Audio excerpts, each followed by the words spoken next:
that the pool offers, and then we'll also talk about the broker's role within the NPR pool. And it's a little bit different by program, so that's why Jason and I are both here. We'll kind of spike out those differences between the programs. So this is some information about NPR. These are the guiding principles of the pool. I'm not going to go through each one of them. Just going to focus on that first goal, that focus on our members. It is listed number one for a reason there. That is our goal. Our top goal is to focus on the members. The pool is made up of about 160 members, and it's different than traditional insurance because the members actually run the pool. You know, we are governed by a board, and we're going to talk about that just kind of like your board here, how that makes us up. So next slide. I'm going to turn it over to Jason, who's going to get into that history. All right. As it kind of says, the history of NPR, we actually started out as Market, which if you're familiar with the Kansas City regional area at all, the planning district in Kansas City is the Mid-America Regional Council. They're also one of our members, but we were sort of formed out of that in 1983 when traditional insurance carriers decided they didn't want to insure cities anymore. And so they dropped most of them in the region for their workers' comp. And so a group of those MARC members got together and said, well, what if we pool our money together and cover our losses that way? So in 1983, Market was founded with 9 initial members. It was in Kansas City with the work comp. That went so well that the following couple of years we added property and liability and then the health and dental after that. In 2009, we sort of rebranded as Midwest Public Risk. When we did that, we actually created 2 pools. We have Midwest Public Risk of Missouri, which has all of our Missouri members, and Midwest Public Risk of Kansas Incorporated that has our Kansas members. So we actually had 2 pools. This is sort of one of the unique things about us. And here's sort of the breakdown of the pool right now. We have 118 members in Missouri, 48 in Kansas. Primarily cities when you kind of look at that. We do have some counties, some school districts, emergency services, libraries, and other stuff like that. But to be a member, you have to be a taxing entity.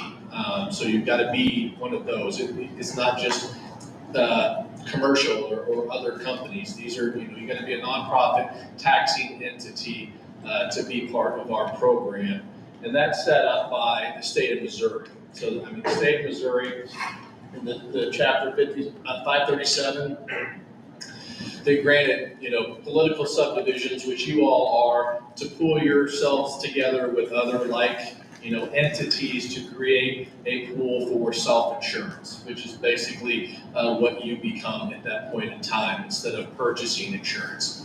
And because of that, chapter 537.620 says that risk coverage is procured under, and again, it's not insurance, so it's those risk coverages procured under this section shall not be deemed to constitute a contract purchase or expenditure of funds with a public government body, quasi-public body, or political subdivision. And so subdivision is required quasi-public or political subdivision is required to solicit competitive bids. Basically what it says, if you're buying this, then you don't have to go out to bid because you own the company. You're not purchasing, a service. And the reason that that's important, we'll kind of talk about financials later, is whatever money is in reserves as time goes on, that's money that's available to come back to our members, in the form of a dividend or a contribution, refund. If you leave the programs, then that you forfeit, those funds because you're no longer part of it. So that's one of the reasons why the state of Missouri, Kansas has done the same. It says if you're doing this, then you technically don't have to bid out that service because you're not purchasing the service. You own the service. Back to Lori. Okay. We don't want you to get tired of listening to one of us. So. Making sure you're paying attention. So the NPR governance, this is also important. As Jason said, we have NPR of Missouri, and that is made up of 11 board members, and NPR of Kansas, which is made up of 7 board members, and that's because our Missouri membership is larger than our Kansas membership. And then we have the NPR board, which is made up of 11 board members. 9 of those are Missouri and 2 of those are Kansas. And we just elected our new board members last week at our annual member meeting and fall conference. And that is one of the reasons why we do that event is we do those elections. Our members vote, and so your member rep actually votes for you, and we have to have those in attendance, have that quorum, and if there was anything else that they needed to vote on, that's why we have that event each year, so that our members can come in and vote for vote for those board members, and then anything else that may come to that. So we just have that new panel that's elected. I don't know if you guys remember, but Cindy Lay from the City of Osage Beach was on our board, I think 2, maybe 3 terms at different times. She did a great job. She was very engaged in the benefits and, of the pool. Any questions about that? So your board is one board over all aspects, the property, casualty, work comp, and health. So it's not a separate board for each different division. That is correct. His question was, is this one board over all 3 programs? And that is correct. So the people that sit on the board may be participating in 1, 2, or 3 of the programs, but they're not required to participate in all of them. So that's a good question. Just also, we might add is, when things come up for one of the state's pools, so if you guys, say had a claim that got denied coverage for whatever reason, you could appeal to the board. You would appeal to the Missouri board because that's the pool that you're a part of. So only the Missouri board would hear that. If a Kansas member appealed something, they would go to the Kansas board. So what's the center board do? So the center board is, both of the pools are a member of Midwest Public Risk. So Midwest Public Risk is a pool that has 2 members. Midwest Public Risk of Missouri and Midwest Public Risk of Kansas. You think your meetings are intense. Everything at ours gets read 3 times. It has to be approved 3 times. So there is an overarching board that, because there's a cost share between both programs. So everybody in the Kansas side and the Missouri side that have our employee benefits program, all that money goes into one pot to pay the claims and everything. But the property and liability, everything goes into one pot. There's a cost share, and it goes that way. So that board oversees the whole organization of the 2 pools. That makes sense? Gives you better buying power. It does, for sure. It does, and we'll talk about that in a little bit. So while we're talking about the boards, we're talking about those member rights, and each member entity has a member representative, and that one person is responsible for that communication with NPR. They are the one that votes, so there's just one vote by each member. And then they also are the one that says, yes, we agree to this. They sign the bylaws, they sign the underwriting guidelines. They, on the employee benefits side, they come back to us and say, these are our changes this year. So that's that person that we correspond with to sign those documents, make sure that whatever we're providing for you, you've reviewed and said, yes, that's what we want to do.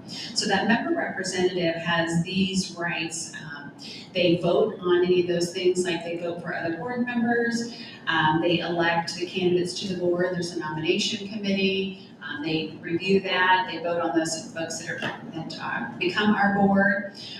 We also give them the right to participate in the programs, the services, all the things that we go through on our education programs.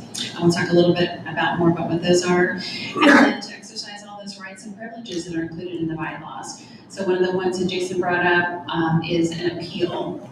So your member entity can appeal something that goes on with the plan, and I think Jason's got a good example for that on the property liability side. On the employee benefit side, it's a little bit different because those appeals are usually at the employee level, but the member has the right to say, maybe for example, April wants to appeal something, then we would go to your member rep to say, do you agree to appeal this on April's behalf? And then we could take that to our board, and they would review that and make that decision. So there is an appeal process, obviously, within the medical, dental, and vision plan that those members could exhaust and then come to the board at that level. Does that make sense? Okay. Did you want to share your example? Yeah, I can. Recently, we've had an exclusion, and we're not sure when it was put in, for whistleblower claims. But the legislation passed a law, I think in 2018, that specifically gave rights to whistleblowers.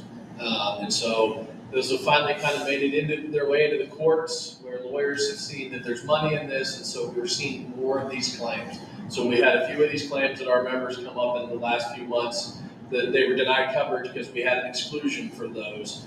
The board heard that, realized that there's been a change legislatively, and so we've agreed to cover those, and it'll be on our board agenda for December to remove that exclusion so that those are covered in the future, because it is a law that we need to cover. So we're a little flexible, and those normally come from appeals that are things that we've just not thought of in the past, and then we have a loss, and then we have to adjust to make sure that we're covering what our members need.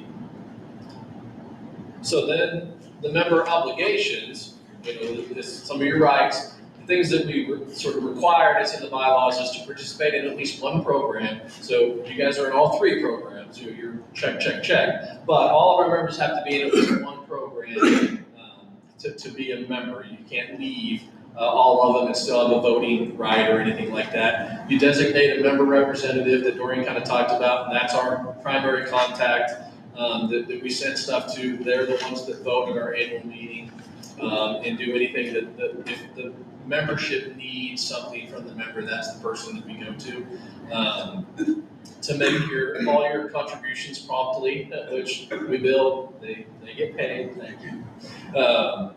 We like to see them take an active role in business at NPR, and we'll kind of talk about that. We have lots of ways that people come work with us to help make the pool stronger for all of our membership, comply with all the terms of the bylaws, and to implement any risk management, loss control, underwriting policies or procedures. So if there are things that need to be done, that those get done. And those all of that always sort of does. But those were sort of the member obligations to let us help you. So the three programs, we've kind of talked about it, but we do employee benefits, property and liability, and in Missouri, which you guys are part of, is workers' compensation. So we do all three of those programs for various members, and people are in 1, 2, or 3 of those programs. And like I said, you guys are in all three, so you're going to get to hear a little bit about all of them. So with that, let's go with the benefit story. We'll go first. So this is the Employee Benefits Program. The City of Osage Beach joined that program in 1996. So I'm just going to give you a brief synopsis. Over the last 9 years, we have taken the pool benefits out to bid for our medical and pharmacy. So instead of just your group individually, we've taken the whole pool, our 3,300 members, and gone out to bid for that, so that large numbers were able to get some other benefits, some other services. We actually joined Employers Health, which is a pharmacy coalition, and you can't join that unless you have 1,000 lives. And what that has done for us is give us some additional buying power within the pharmacy world. So Employers Health is made up of thousands of different member entities, of over 1,000.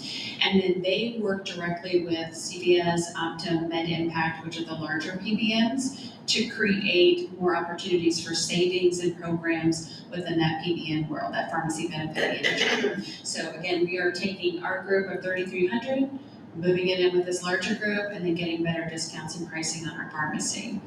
So they also do an annual pharmacy audit for our plan, the Employers Health Coalition. They also do a quarterly market check. That market check says, what are the drugs that are on the market today, where are the discounts at, and do we need to improve that discount within this quarter? Because drugs come out every day. They don't wait till our plan year to have new drugs on the market. So they are helping us behind the scenes make sure that if any new drugs come out and they are egregiously priced, we don't include those in our coverage right away. We look at see what the other options are, and then also to make sure that we are continuously getting those discounts that we were promised. And then separate from that, we've hired a separate audit firm just to audit our pharmacy claims separately.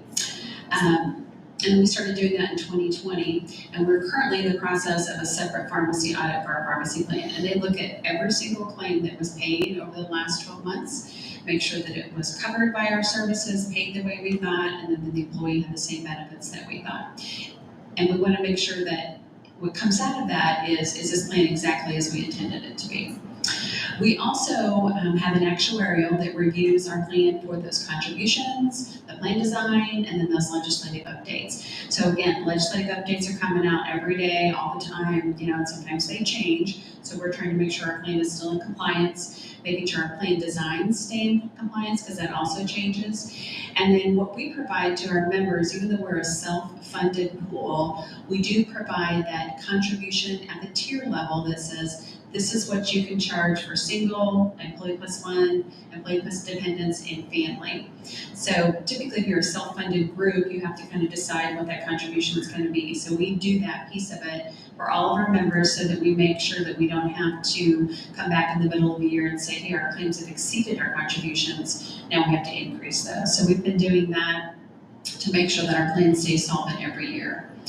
We also provide those annual notices that are required in your medical plan. So simple things like the COBRA notice when a new person comes on, and when they leave that COBRA notice. We provide those privacy notices that are going out. We do the Medicare Part D, that annual review to make sure it's still credible for Part D Medicare. And then we send those notices out. If you're on the plan, you probably got a letter in the last month. Does anybody remember seeing that? Went to your home address. It just was giving you that information. And it's very important if you're thinking about going back Medicare to have that. And then we also have our financials audited annually by an outside audit firm, and we report that back to the NPR board. And all of our members, whether they're on the board or not, can listen into this board meeting, so you can always be a part of that. We also provide to each of our members, we have a benefit administration tool.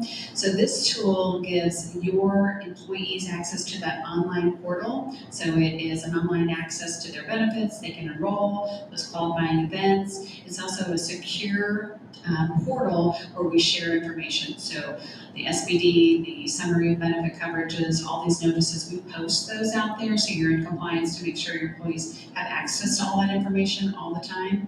If they ever want something printed, then give us a call and we'll print and mail those out to them.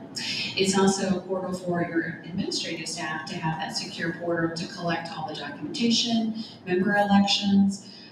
The employees actually include that information, so it's not later on like, this is the wrong address, you spelled my child's name wrong, you put in the wrong date of birth. They're adding that information so it's accurate. And no matter where they work, they can put that information in and see their benefits real time. We do provide for you one billing statement for your medical, dental, and vision program, so it's easy for you to have it all right there together.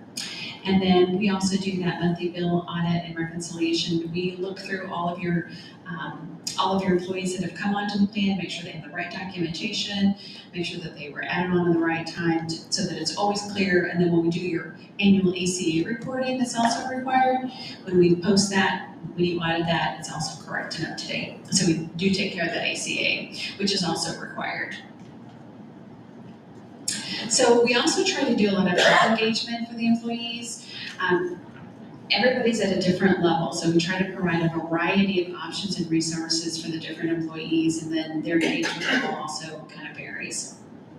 We have a dedicated staff. He's with our TPA, Jeff. He was here earlier today for the health fair, and that is his full-time job, is to create health initiatives for the employees of the pool. So we go through and vet out some different partners and programs and services to bring those to the employees. I've got a couple listed here. Pinnacle Care, which is a medical expert service available for employees at no cost. We do the Live Well Rewards program that's also online. We do the different online challenges, the walking challenges. We do hydration, nutrition, and some people participate fully and others aren't at that stage yet. So we're just continuing to bring that out. We also provide financial webinars on the health savings account and just general financial. If you've seen the prudential pathways that emails have gone out to the employees, because sometimes the barrier to good health is finances. So we're trying to keep all of those things included. And then Prudent RX is a program that's only available on the copay plan for specialty medications. So there are certain conditions where those prescriptions are exceeding $100,000 a year. So what we have done is included this program that employees can voluntarily enroll in, and it's because of the IRS rules that we can't offer it on both plans. But if they are taking a specialty medication, they can voluntarily enroll in this Prudent Rx program, and their cost is actually zero for that specialty medication. So at the end of the day, it removes any barriers, because those conditions, if they're not treated, they wouldn't be able to work. It would really affect their livelihood. So even though it is a big expense, at the end of the day, we feel like it's the best thing for the members in the pool, because they're getting that right care right away and not suffering later from those conditions. Just for some financial updates, kind of some quick tips. We have not had an increase to the dental or the vision plan since 2015. We did complete a request for proposal for the dental and vision this last year. We have Delta Dental and VSP Vision, and we came back and decided with members of the pool, we had a committee, that those were the best options for our pool, so we kept those. The plan does include stop loss coverage, so I don't know if you're familiar with that, but if someone's care, the cost of their care exceeds $500,000 in that plan year, we actually purchase an additional stop loss coverage, so the pool only pays out $500,000 on that employee for that plan year. And that's been included for quite a while. We also, over the last 3 years, we'll look at the overall increases. It's about a 1-point-something% for the last 5 years. So we're doing a great job with that. When you look at the trend right now, it's about 7 to 9% each year. We had somebody that I was talking to a golf conference. They got a 22% increase last year. They were excited about it. They thought it was great. So everybody's at a different spot. And then we also provide some wellness credits for the city of Osage Beach to do activities to help improve the health of their employees. So we have a menu of medical plans, so not everybody wants to offer the exact same thing.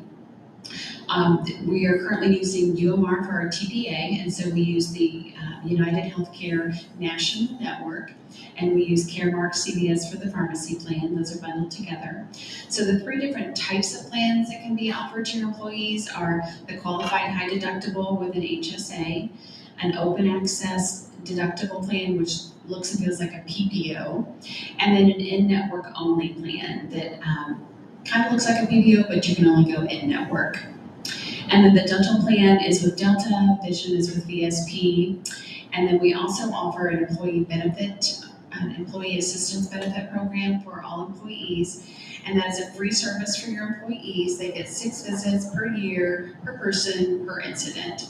So that is for counseling, and then they also can get legal counseling and financial counseling through the website, and then they can also get discounts on those legal services. And then there's a host of tools and information on the website also. And then we do include that COBRA administration for all of our member entities. And then some of our groups offer retiree coverage, so we do that for them too.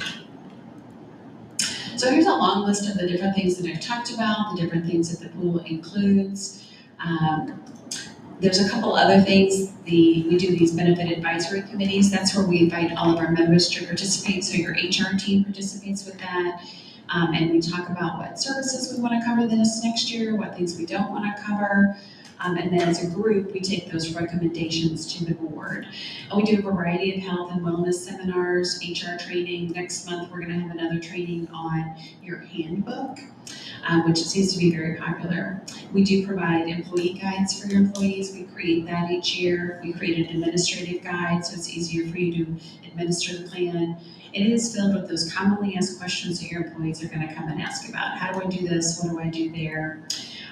We've also done the mental health parity compliance review. That's about a $30,000 review of your plan that's required.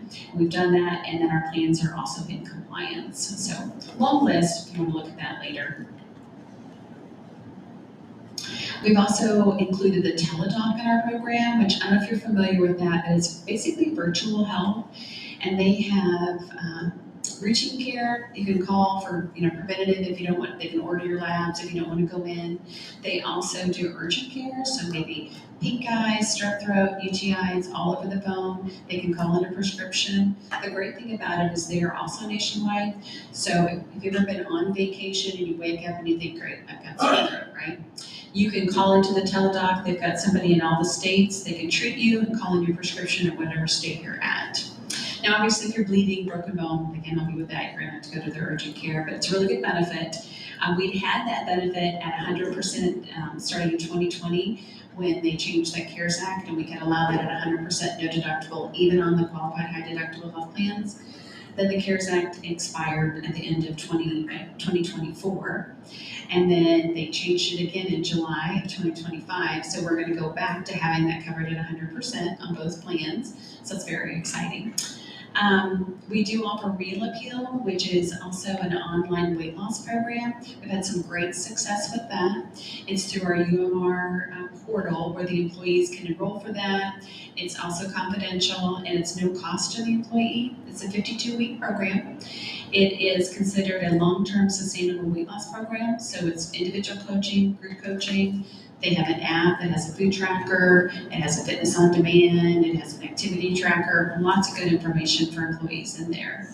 And then our LipWell Rewards program is also online, and we bring a lot of those different pieces and parts to the employees through the Health Fairs today, where they can get their labs, they can do some coaching, they can do some of the online programs, and then the other things are also self-reported. They earn points, we give out some prizes. You can substantiate that with prizes if you wanted to. And then we also, the other thing was the walking challenges that we've had. Those have been very popular, and then there's a lot of other challenges that are related to other conditions like nutrition and hydration. So it's not all just about weight or exercise. And this is my favorite screen. So this is the increases for the medical plan over the last 5 years. So this is for the whole pool, and everybody gets the same increase. So we had 2 years of 0%, and then last year we were at 3%, so then it shows you the average. So this is a product of a lot of things. It's our employees making good choices. It's making sure that our plan is set up to have the best price, the best network for the employees. The pharmacy plan is tightly managed. We do make sure that if something new comes out on the market, we don't cover it right away. Sometimes those drugs come right back off the market, or they decide that it's the exact same thing for some, they had a drug come out one year, it was a compounded drug, and it was Tylenol and Advil, and they sold it for about $1,000 for a 30-day supply. Those type of drugs we wouldn't let be covered under our plan. So, any questions? Okay. All right, I'll grab it from here for a little bit. On our risk side, we're going to start with our workers' compensation program. Obviously, it's self-funded by our members. And so what I say, is participation in safety and loss control is critical to success, which I've always had great luck with the staff here. So that's kudos to them. They've been very receptacle to working with me and doing those things. And we put a program together that starts with a 365, 24-hour-a-day nurse triage to get care quickly. So if somebody has an injury, they call and they talk to a nurse to sort of diagnose whether some ice and Advil can get them to the morning, or if they need to actually go get a clinic, which is pre-set up with staff so that they know exactly whether they're going and they get their care as quickly as possible. Our goal is to take care of your employees. We look at them as our employees, for lack of a better. So patient care is foremost to us. And so we're trying to get them somewhere quickly to get treated. Also takes the responsibility out of supervisors. It takes it out of their hands.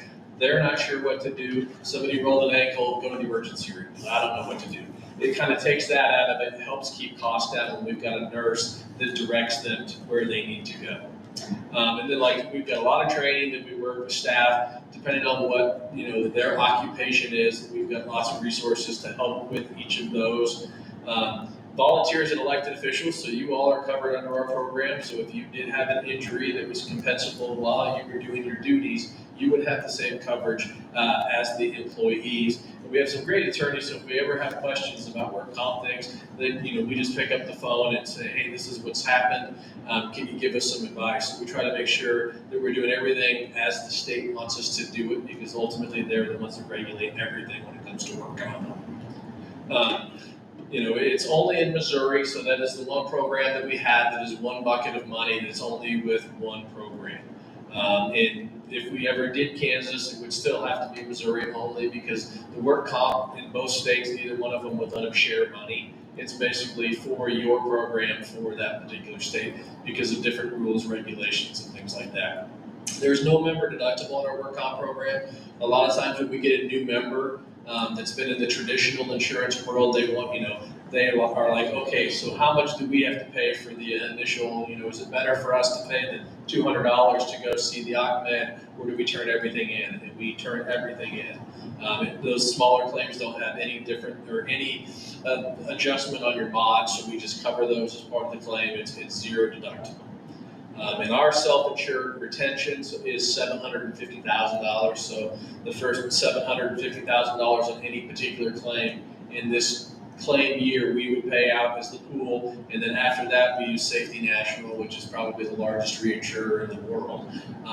The nice thing about having Safety, they're our reinsurance on work comp and our liability program. So they were some of the resources that we're going to go through. They provide those for us. They're actually a great resource for us to be a resource to our members. So it's layers of help for your people that are on the streets. And then our property and liability, I've got the property on there first. Obviously, it's both Missouri and Kansas, and they're together. We've got about $6 billion worth of property that we cover. Yes, sir. Before you get too much into this, can you go back to work comp? Sure. And could you explain how the mod works How the mod works. and how it affects our premiums? Yeah, I can. I couldn't tell you exactly how it's calculated because it's way above my head. But in a perfect world, if you have the amount of claims that were expected for your police, for your parks, your public works, your clerical, your mod would be a 1. So if you had that, what is expected in Missouri for those class codes, it would be a 1. I think yours is below a 1. I didn't look at that before I came here. I can find that out. It has been for years. With the loss that we had last year that was pretty significant, it could have gone up a little bit, but typically one loss doesn't ruin a mod. And there, everything gets capped. So if you have people that are working and they're injured, but you can bring them back to work, it's 75% of the value gets taken off. So that actually lowers what goes into your mod calculation. If they're on TTD, so they're home because they can't work or there's nothing for them to do, if they had a restriction, then you get hit with the whole 100% of whatever that cost is. And that hits your mod work. So we always work with the members to find meaningful work for them to do if they have a restriction, because it's just better for them to be working. They get healed better. Everything is better. But at the end of the day, what your mod is, if once the actuaries get done with our pool and all of the expected losses and our loss pick for the last 5 years, they say this is how much money you have and our rate is X. For law enforcement, it's a multiplier. It's $7 and something per $100. If your mod's 1, then you pay exactly what the pool rate is. If you're doing better with your losses and you have a 0.86, then you're paying 86 cents on the dollar. If you're having bad experience, it is above above that 1. If it's 1.1, you're paying $1.10, per what would have been $1. So keeping that mod down, which is what we work with all of our members to do, helps keep those costs down.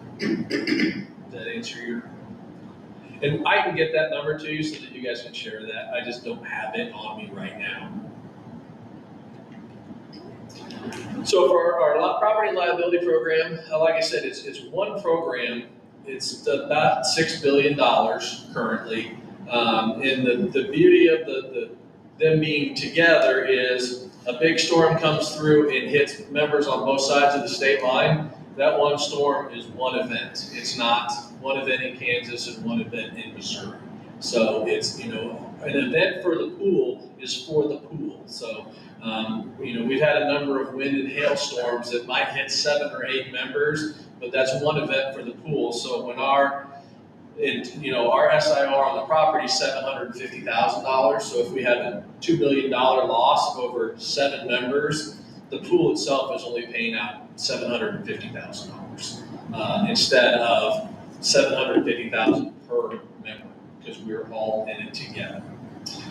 We still continue to have somebody have a question. Yeah. Yes. Where are you getting your evaluation of the value of our property? Well, we currently use a company called Center Risk. That's what they do. They're an evaluation professional company, if you will. They were on site a couple months ago. We've got the preliminary report back. We're kind of looking through that. There's some of the items in there that, based on the materials and the makeup of them, particularly like some basins and things like that we're looking at doing an actual cash value instead of a replacement value. For the most part, our property is based on a replacement cost value. So if this building got wiped off the face of the earth, you would get the value to replace it, not what you pay for it, not what a real estate agent says it's worth. What's it going to cost to replace it? And so Center Risk, that's what they do for a living. They understand exactly what it costs to build a building just like this one back. What about the contents inside? Well, they use a formulary primarily depending on what type of building it is. If it's an office building, it's just normal desks and chairs and monitors and stuff like that.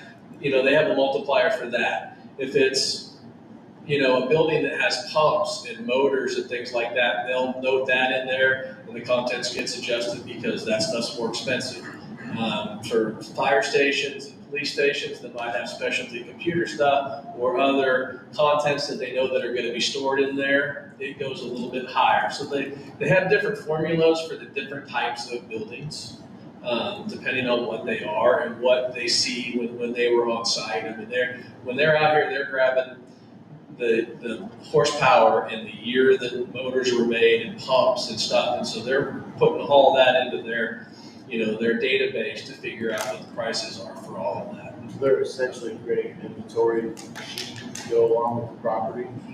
They're not giving us a perfect inventory. No. But they're itemized. They're not itemized. They're sort of, seeing what's in there, and they put that in the report that, they'll give us the size of the pumps and stuff like that, but they're not breaking out, this Gorman rum pump that's 131 horsepower is, $75,000. They're not breaking it out to that. They're just noting typically the bigger items that they see in there, and that's why, the cost is what it is. Now, to be perfectly transparent, is we used a different company for about 15 years that had a little bit of a different philosophy. And so the last time you guys were appraised, it was the other company. And so now what we're seeing is they looked at things a little differently, where the dollar value we believe for the whole building is the same. It's just how you get from A to B. That they were using, and it really comes down to like water plants and sewer places where they were considering the pumps and things like that as building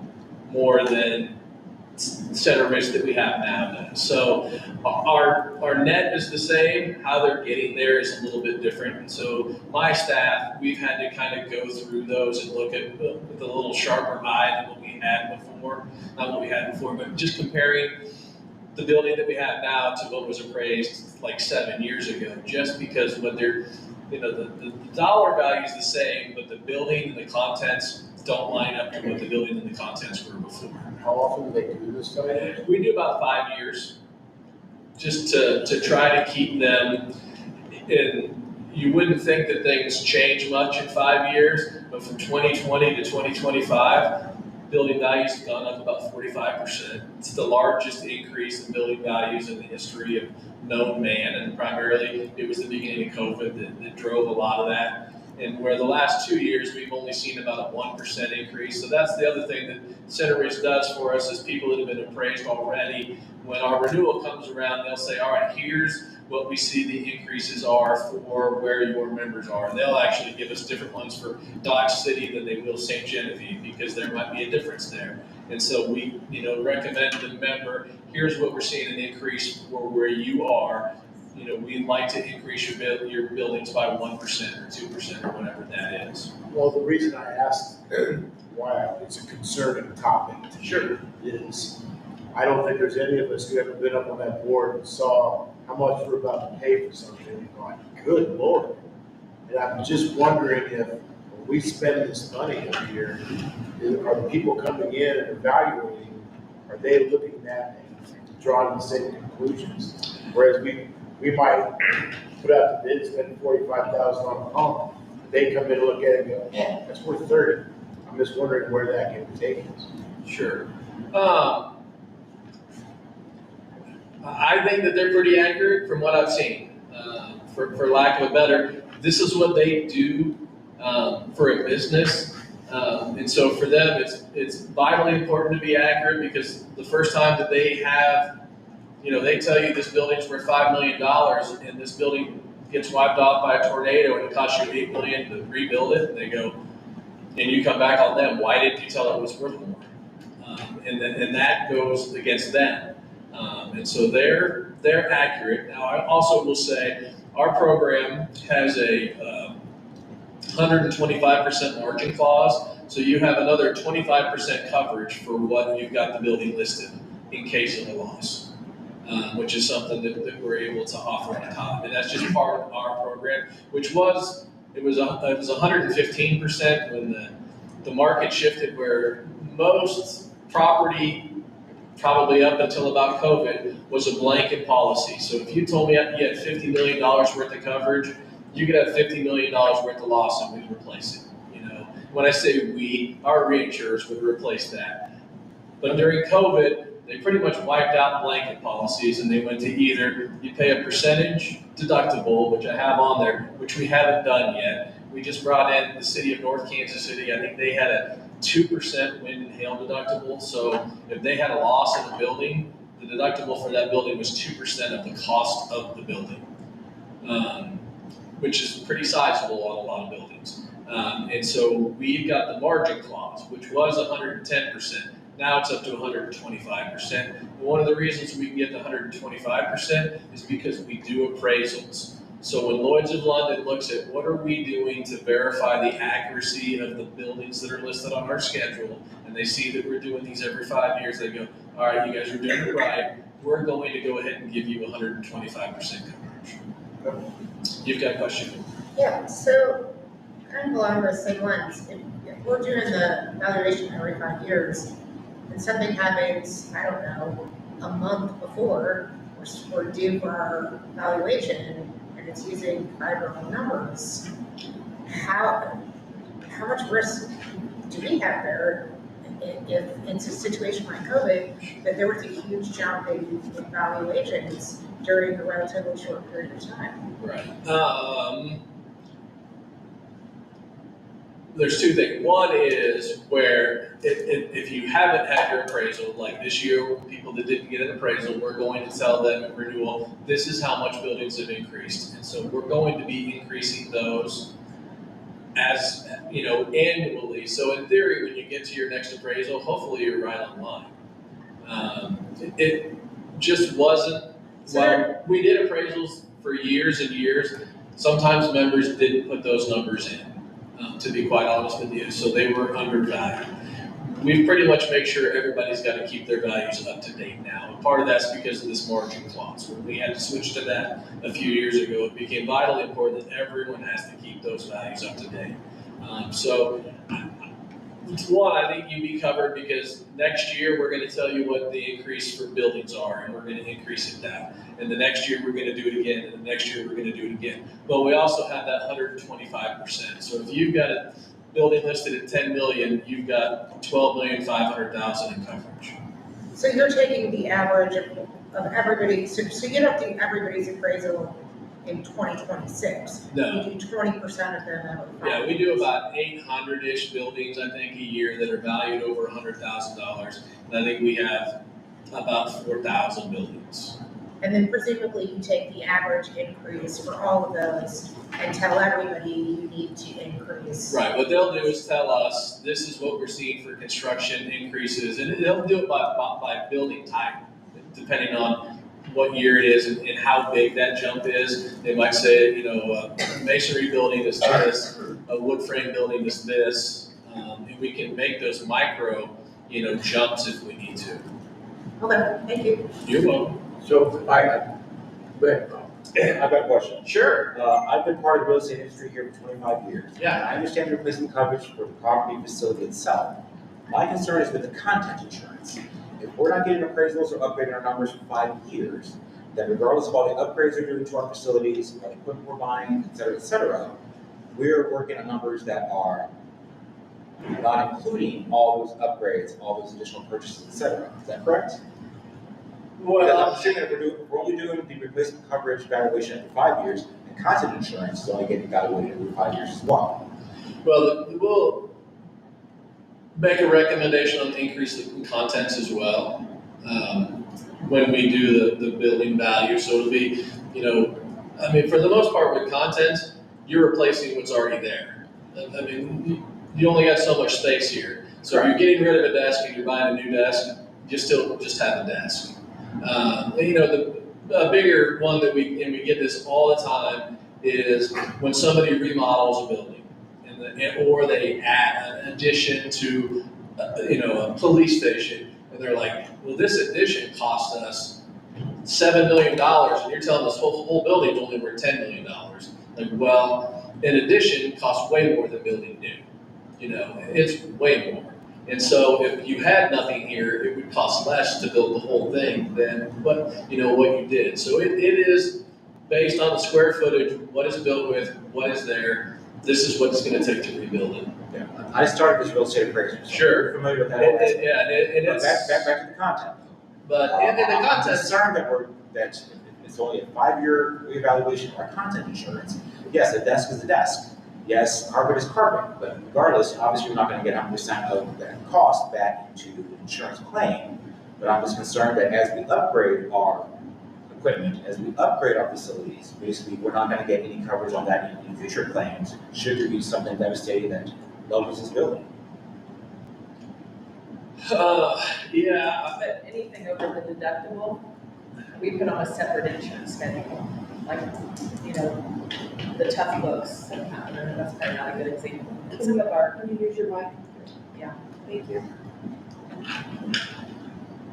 right? Yeah, I got what you. So, like the chief's notebook is listed separately. You know, that's on our EDP schedule, and those higher value pieces of equipment are separate than the contents of the building. And like I said, when we do it, if they tell us building materials is 2%, they also give us a number for contents. And so that if we wouldn't just do the building, we would also do the contents based on a number. Now, if staff knew there was, you know, you guys are replacing this with, you know, cherry wood in here, and we were really doing an upgrade just because, you know, we could upgrade the contents. I mean, we've had members that have done, hey, we did this significant change to our building, and this is a cost. We just put that change into it, and so we upgraded for that. And just to use more specifics, in our discussions regarding budget, we decided to start inventorying a lot of the equipment we need in public works. Well, okay, so we get 10 new whatever we need for public works, sump pumps or generators or whatever. How is that being covered by our insurance? Here we've got this inventory of products sitting here, but it's not getting evaluated. Should there be something where we lose that inventory, correct? Well, they're not evaluating those individual pieces of equipment anyway. So No, but we're spending $300,000 on Those- those generators. right, those generators get listed separately. When those come in, they send us an email saying, we just bought this, here's the model, the part, the cost, and it gets added to your schedule. And we get those every day we get emails from members that are buying that type of equipment. We have 4 schedules. We have buildings, which obviously is your buildings. We've got our property in the open I think the sign at City Park is listed on there. It's not a building, it's not moving, it's something that's permanent, that's there, it's got a value that's greater than your deductible. We've got your licensed vehicles, and then we've got mobile equipment, which is all your public works equipment, generators, copy machines that are leased, all of that stuff, goes on that schedule. So as though that stuff gets purchased or sold, they come on and off your schedule throughout the year. I mean, there's not a day that goes by we don't get something like that. That kind of follow what both of all were brought up. So every 5 years, somebody physically, so to speak, comes in and takes a look at us. But those other years, between the 5 years, we get an increase in what our cost of building and cost of contents has gone up based on what other facilities that you have. Based on the based on the construction indices. So, they're looking at contracts for new building material, they're tracking materials for steel and concrete and brick and all of those. And so, there's a sort of I don't want to say there's an industry standard, but there's companies, this is exactly what they do. We probably get from 4 different entities that will send us this stuff. That every quarter I get this is what we're seeing in construction prices. And then we rely on the company that we partnered with that gives us our values and go, what do you guys see for our members? And then that's what we send to the members and say, we believe we need to increase your building values by 2% or 1%. I think the last 2 years, it's been 1%. In 2020, it was 25%. So we're doing our best to just keep everybody up to date, but we still do those appraisals just to make sure. And sometimes we miss some stuff, or things have been added, or things have changed significantly. Just to get back on here, like I said, we still charge a dollar value for deductibles instead of percentage, it's a huge win for the members because that's a huge number. And those can adjust. We have some larger members that have larger deductibles in different places. Our SIR again is $750,000. It's through AJ Gallagher as our broker, so they get all of the stuff that we need. And it's a tiered structure that goes through Lloyd's of London. There's about 37 different companies that have different pieces up to our $500 million limit.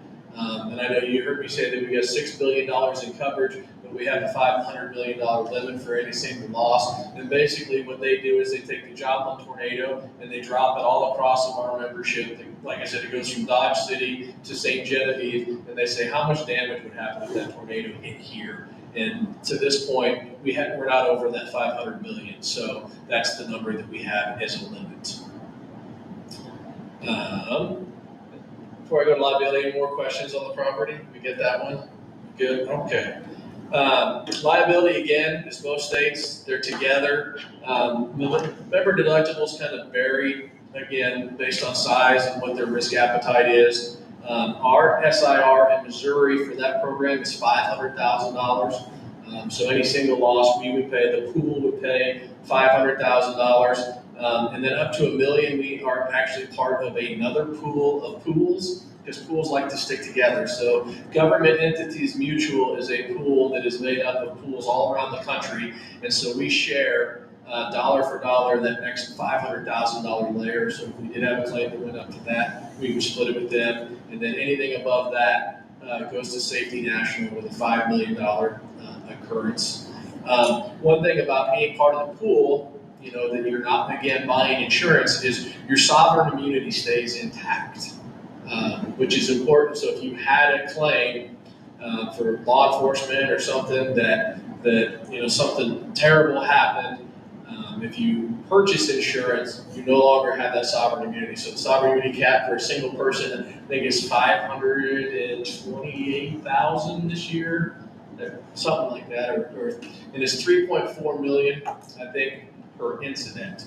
But if you don't have, that cap, a jury could give any amount of money. With that cap still in place, an attorney would know what the cap is, and we'd probably be able to handle that claim just a little bit better than not having it.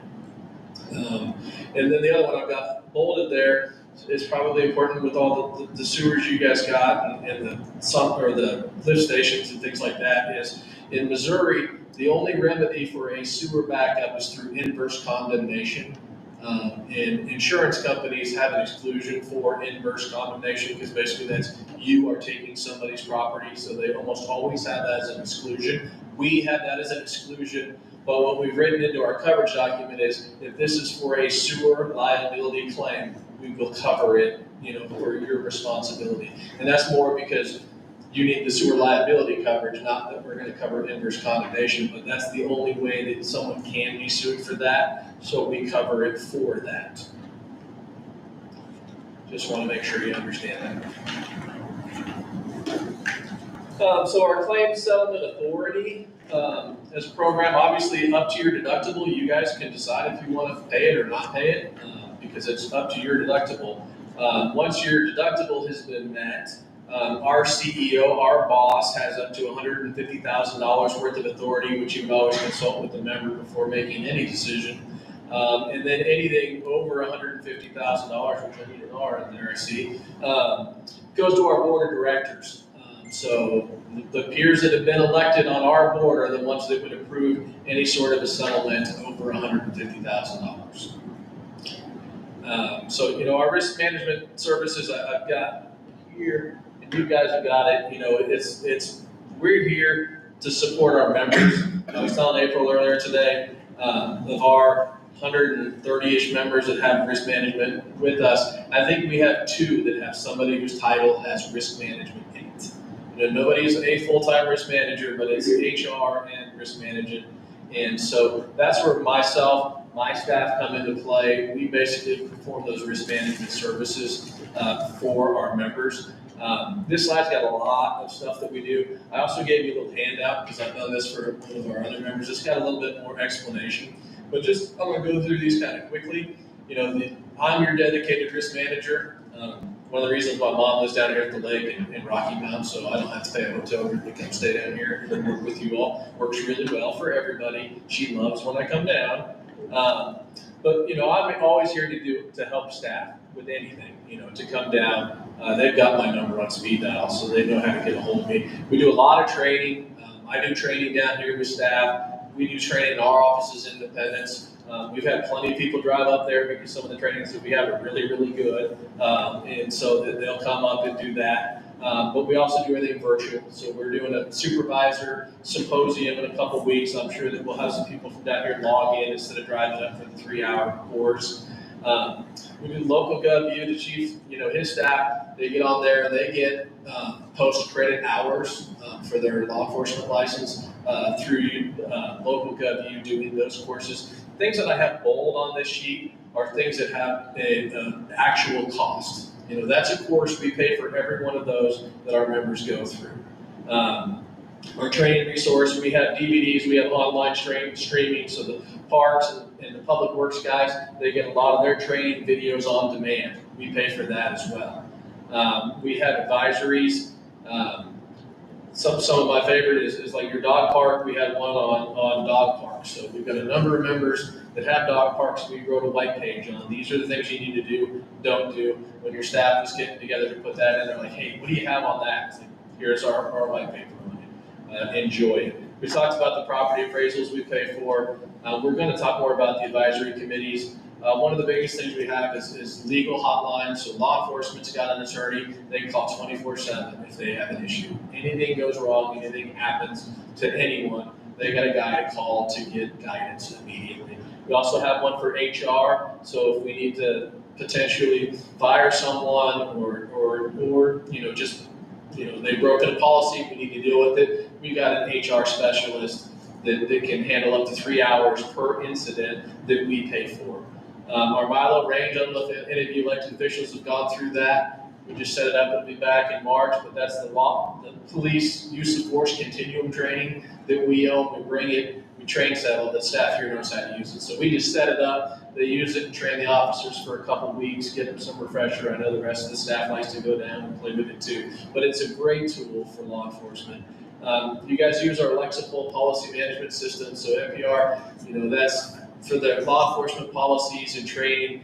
Being part of the pool, our members get 20% discount, and then we pay 25% of that on top of it to make sure that all their policies are consistent with state and federal guidelines. WeTip is a reporting hotline that we have for our members for small crimes. We get a lot of vandalism in parks and things like that. They help find the people that do that with our members. We got a thermal camera to help. I think when I was here, we found a ballast in the basement that was overheating, and it might have caught on fire. And we were looking at the electrical panels, and we found that the electrician was able to come out and get that fixed before anything bad happened. Our claims are easy to file. Staff can do that. We do have a sewer tracking program. You guys are doing pretty good with your sewers. I got a lot of training stuff listed there. We're all about training. We're all about resources for our members, and that's really what we do. Can you clarify what you mean by we're doing good with our sewers? Well, they're tracking it. I mean, there's a lot of sewers here. There's a lot going on. I mean, they're maintaining, they're cleaning with the best that they can that I've seen that I've worked with them. How's that? There's still issues. Haven't heard anyone in 4 years say that things were going on with sewers, so I'm a little baffled by that. I'm a guy that had 2 5-inch rain events that netted over 500 sewer backups twice in about 4 months. Things are sort of relative. I've seen the worst that could possibly happen anywhere. So when I see people trying to address issues, that's doing good. Sometimes things have to break to know exactly what's wrong with them, and then how you react to that and what you do with them is really what's important. So are you saying that you really haven't gotten too much legal squabble from your perspective in more so? I don't know if legal squabble, I mean, we have lots of legal squabbles everywhere. Off the top of my head, I'd have to do some digger. Have a diving deeper into some things to have a better answer for that.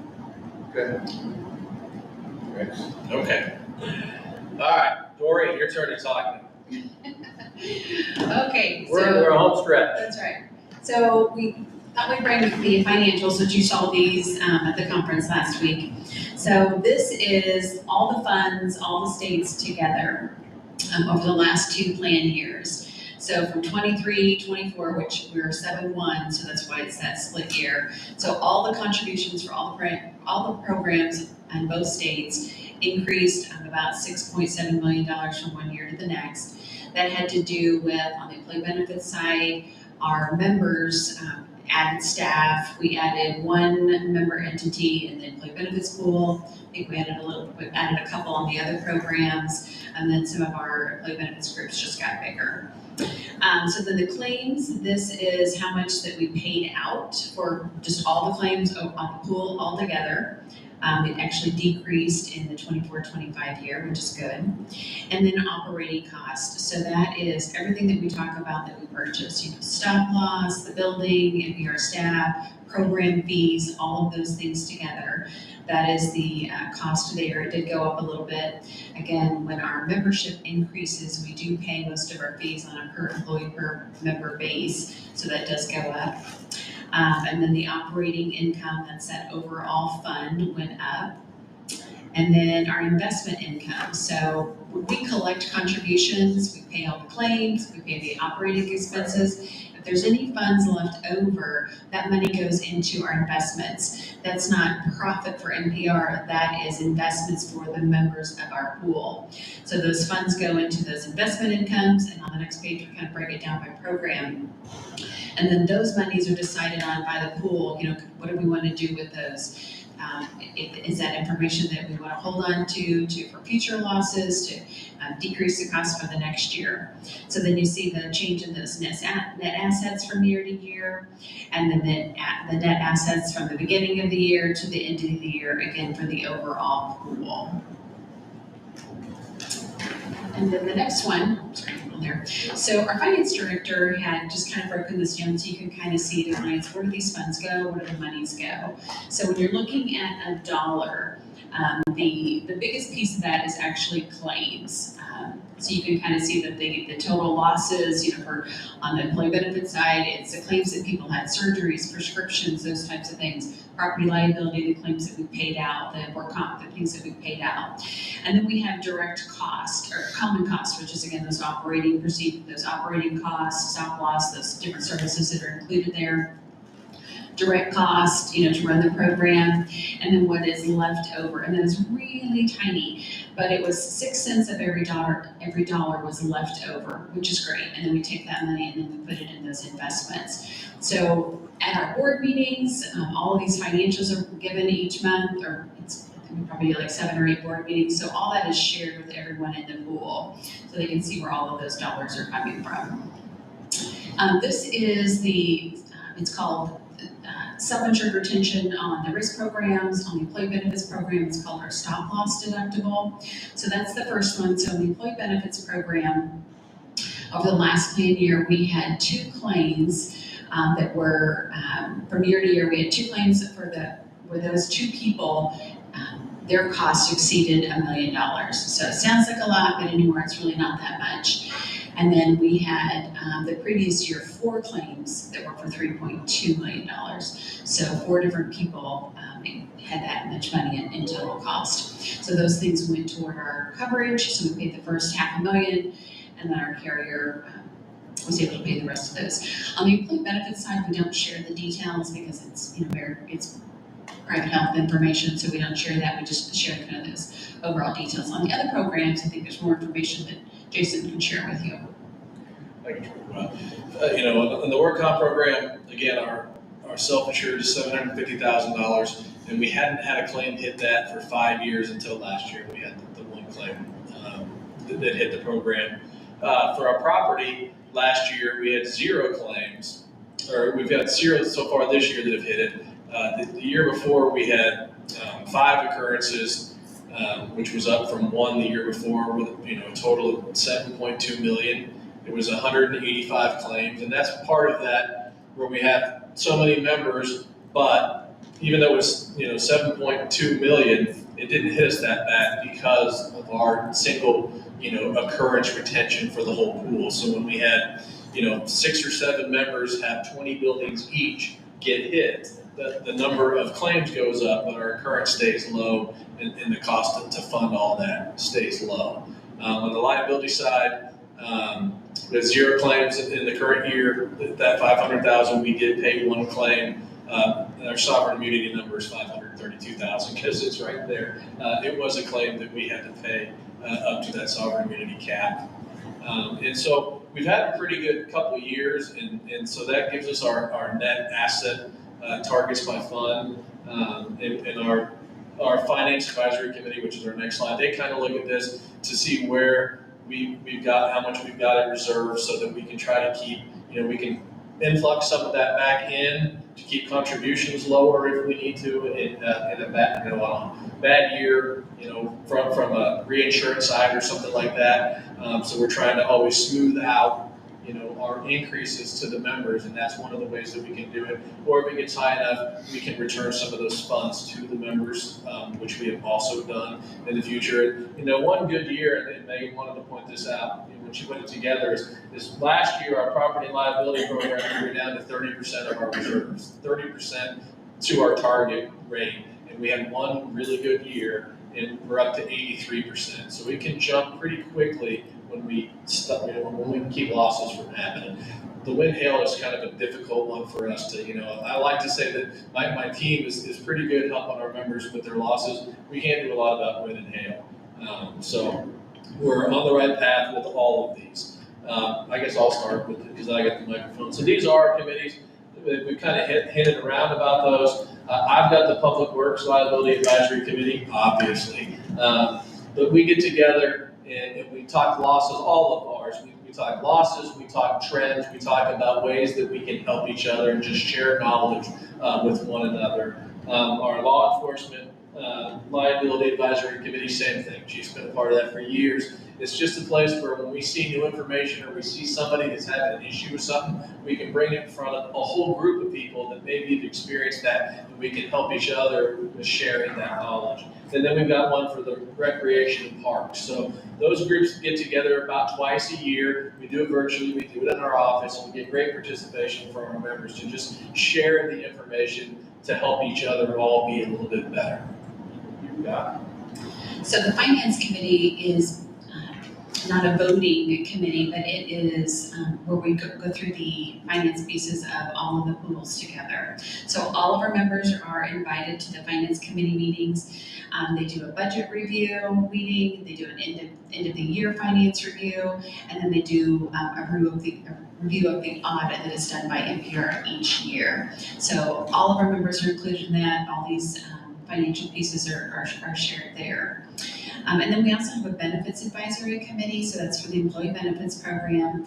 And again, we invite all of our members to participate in that. And the goal of that meeting is to share kind of what's going on in the industry, what are things that are being covered, things that aren't being covered, things that we should change. And then we talk about, what do we want to do? What are the changes that we want to have? One of the most common questions was the GLP-1 coverage for the last couple of years. So there's obviously an expense attached to that. So we bring our groups together and we say, what do you want to do? How do you want to cover this? Do you not want to cover this? This is how much it would cost us to add that to our program. Is that a cost you want to absorb?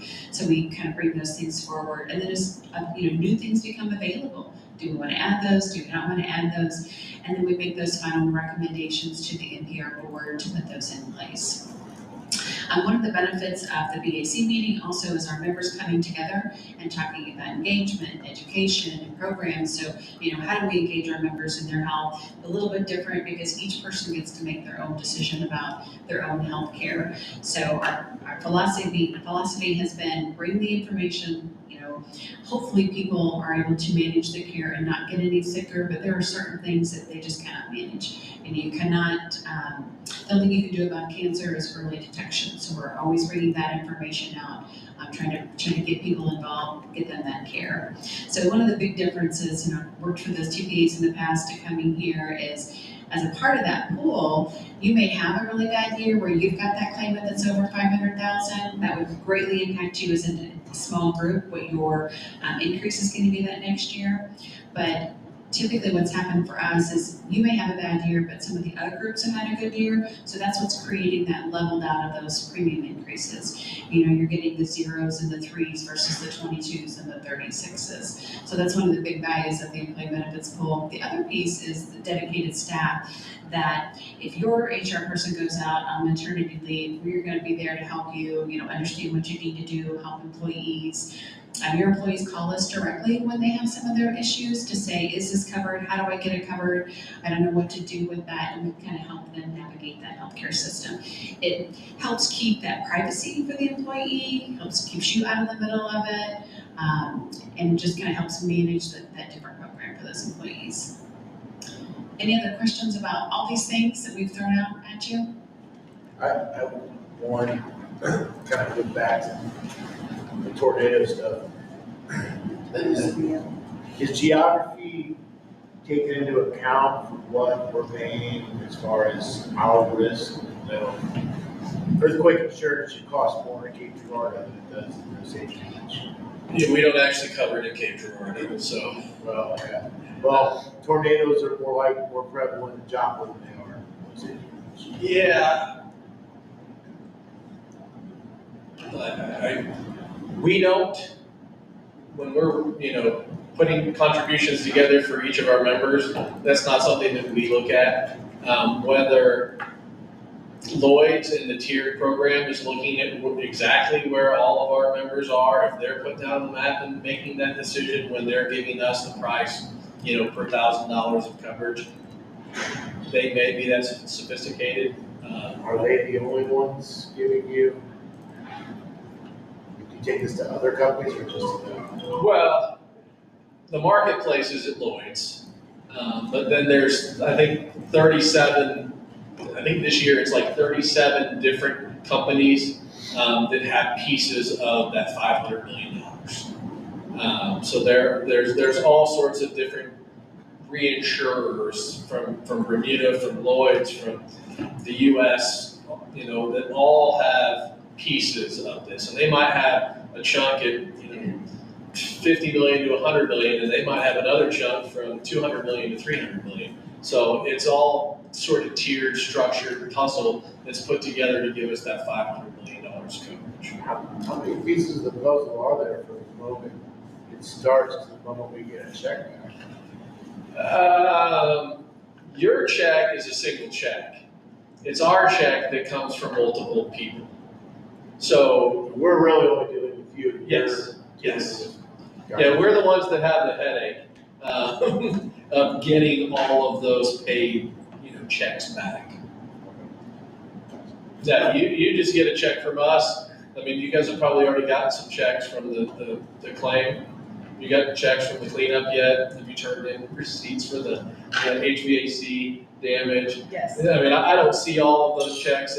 Finance would tell me that, hey, this big check went out to, one of the members. But, that gets paid as the receipts get turned in during a cleanup. You guys are still writing checks. Well, You got a wire transfer? we do have some wire transfer, yes, yes. We pay them through wire transfer. Or I don't Tracy. really care. You can use Venmo for all I Some of us like checks. Right, and I will say, because my finance director just texted me, so the reinsurers too, if we're looking at a new member, then we didn't really touch on this anywhere because it didn't really make sense, but for somebody new to come into the program, like North Kansas City just joined October 1st, and the Missouri board has to approve them. So our underwriting staff, our CEO and our underwriter get together, look at their losses. We had a potential member out in Kansas that's been hit by 3 tornadoes. We didn't approve them because when the reinsurer saw them, they went, no, we're not doing that. So if we can't get reinsurance for somebody, we can't take them on as a member. So it does get looked at on a level. But once you're a member, you're a member. Which is a little bit of membership has its privileges. We've had people that have left the program and then found out that the grass isn't always greener and tried to come back, and we went, we're really not that interested in you anymore because you weren't interested in us when we were here for you. No, more what I was Sure. followed by trail. Yeah, Was, we're not looking at the individual. You're probably more likely to get hit by a tornado. You're going to pay a little bit more.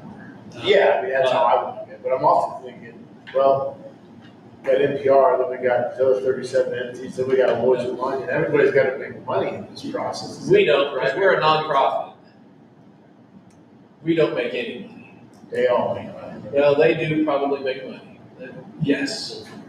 I would say definitely would be. But yes, they do. We do not. I'm just wondering if all those added pieces of the puzzle are adding dollars. That's all. Well, They're adding protection.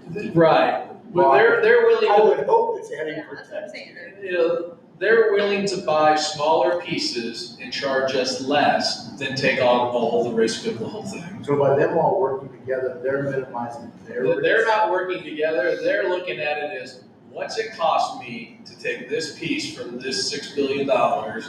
And what's my return on investment? How cheap can I go to have them use me? And hopefully they don't have a claim and then they've made money. But if we have those $7 million claims in a big year, they're paying. So it's a little bit of, they're looking at, yes, how can they make money on it? And the way that they look at making money is they don't take on the whole thing. They take on pieces of it. And then they'll buy that piece cheaper than buying the whole thing. And it minimizes their risk to a certain extent. And for them to be in that, they have to be approved by your board, correct? No, that's for members to come in. How would these people, they can just bid on it? That's where our broker puts all of that together and through the power of Gallagher, which is a huge insurance company, they're putting our $6 billion and saying, we've got them, we've got this Texas pool that's all schools, it's worth like $25 billion. It's like, we're gonna give you this, we've got this to cover, we've got this to cover, we've got this to cover. If you wanna be on our team covering these, you're gonna have to give us a great rate.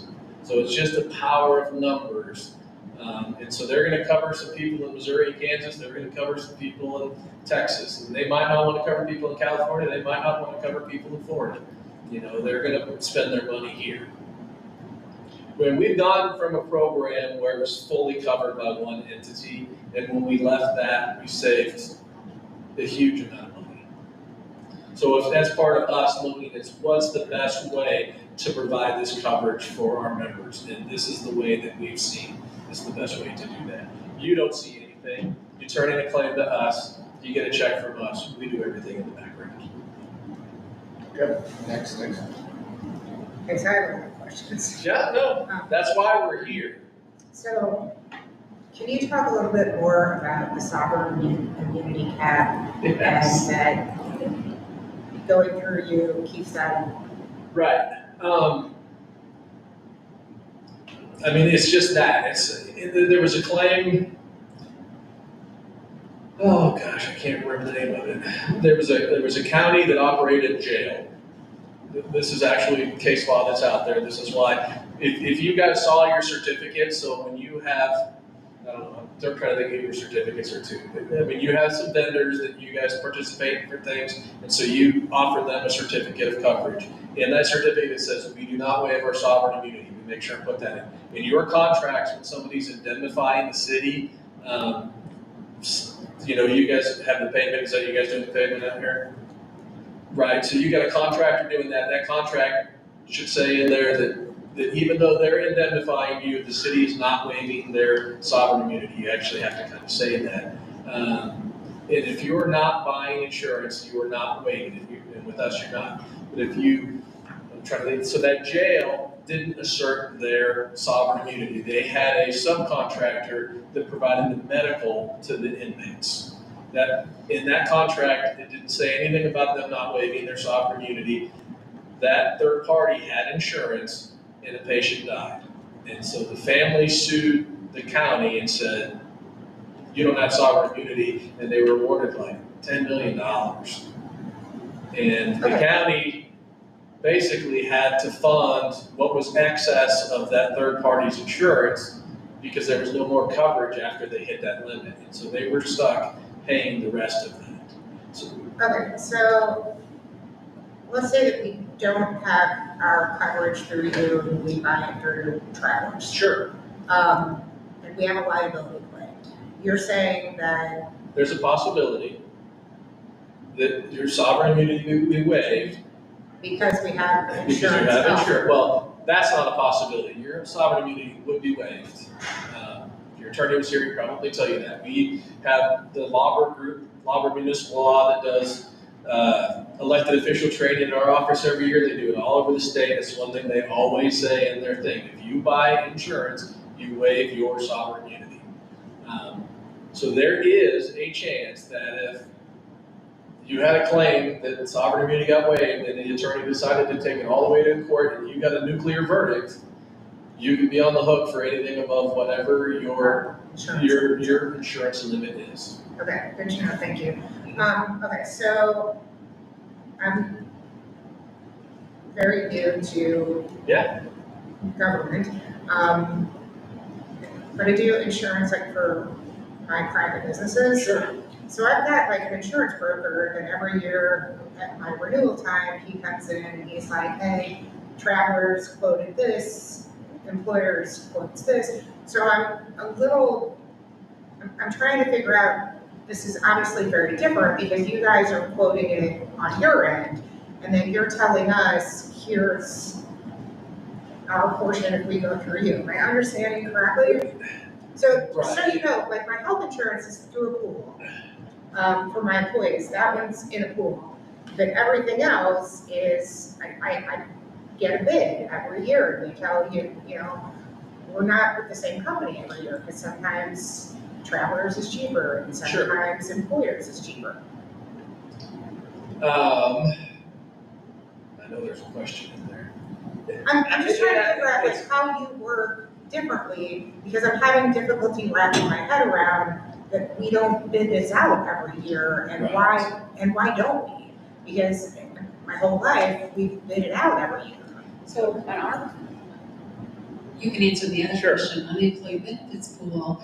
The reason that we don't bid it out every year is the continuity for your employees. If you have to switch your network, switch your plan, switch your program that you're participating in, they never get ahead. They can never know what they're doing. They like, I'm giving up. I can't even figure out what we're going on with. So we do take that program out to bid, but we take it as a whole for you and the other 3,000 members that are in it. But we're doing it in that group of large numbers, so we can get some extra benefits, extra service, cheaper cost because of that large number. We took it out to bid. In the last 9 years, we've done that 3 times. And you were part of that program to take it out to bid. So we, at a bigger level, have evaluated, is this the best network? Is this the best pharmacy? Is this the best dental? So we are still doing that, but we're taking it as a whole group, so you get better pricing for that. So right now, it's underwritten through United Healthcare, so you're sending it out to Blue Cross Blue Shield and others. Our Yes. employees don't see that difference, but next year it could be Blue Cross Blue Shield. So we do take it out to bid every 3 to 5 years. So we used to have Cigna, and we've had them since 2012, and we went through several bid processes with them. Your member rep at the time was included in that also, and we decided at that time, based on the network that we needed for all of our pool, the discounts, the services that we were getting, the fees that we were paying, we stayed with them a couple times. And then at our last bid process, July 1st of 2023, we switched the TPA for our self-funded plan from the Cigna TPA to the UMR TPA. And we had our CVS Caremark plan since 2020, and we decided to stay with them based on the discounts that we were getting for those prescriptions. So we are bidding that, but we are doing it for the whole pool at the same time. And we bring our member entities to that bid process. So we're doing all the collection of the data. We're gathering everything that we need. We're preparing all that information, doing all that pieces and parts. And then we come together and say, here's our line items, here's our benefits, here's our cost. Is there anything else that you want to look at? Anything specific to our pool? And then we evaluate those bids. And we just did that for the dental and the vision. So that's that same kind of process to take that out to bid. But we're doing that for you. And then since it's a larger group, we're obviously able to negotiate better pricing.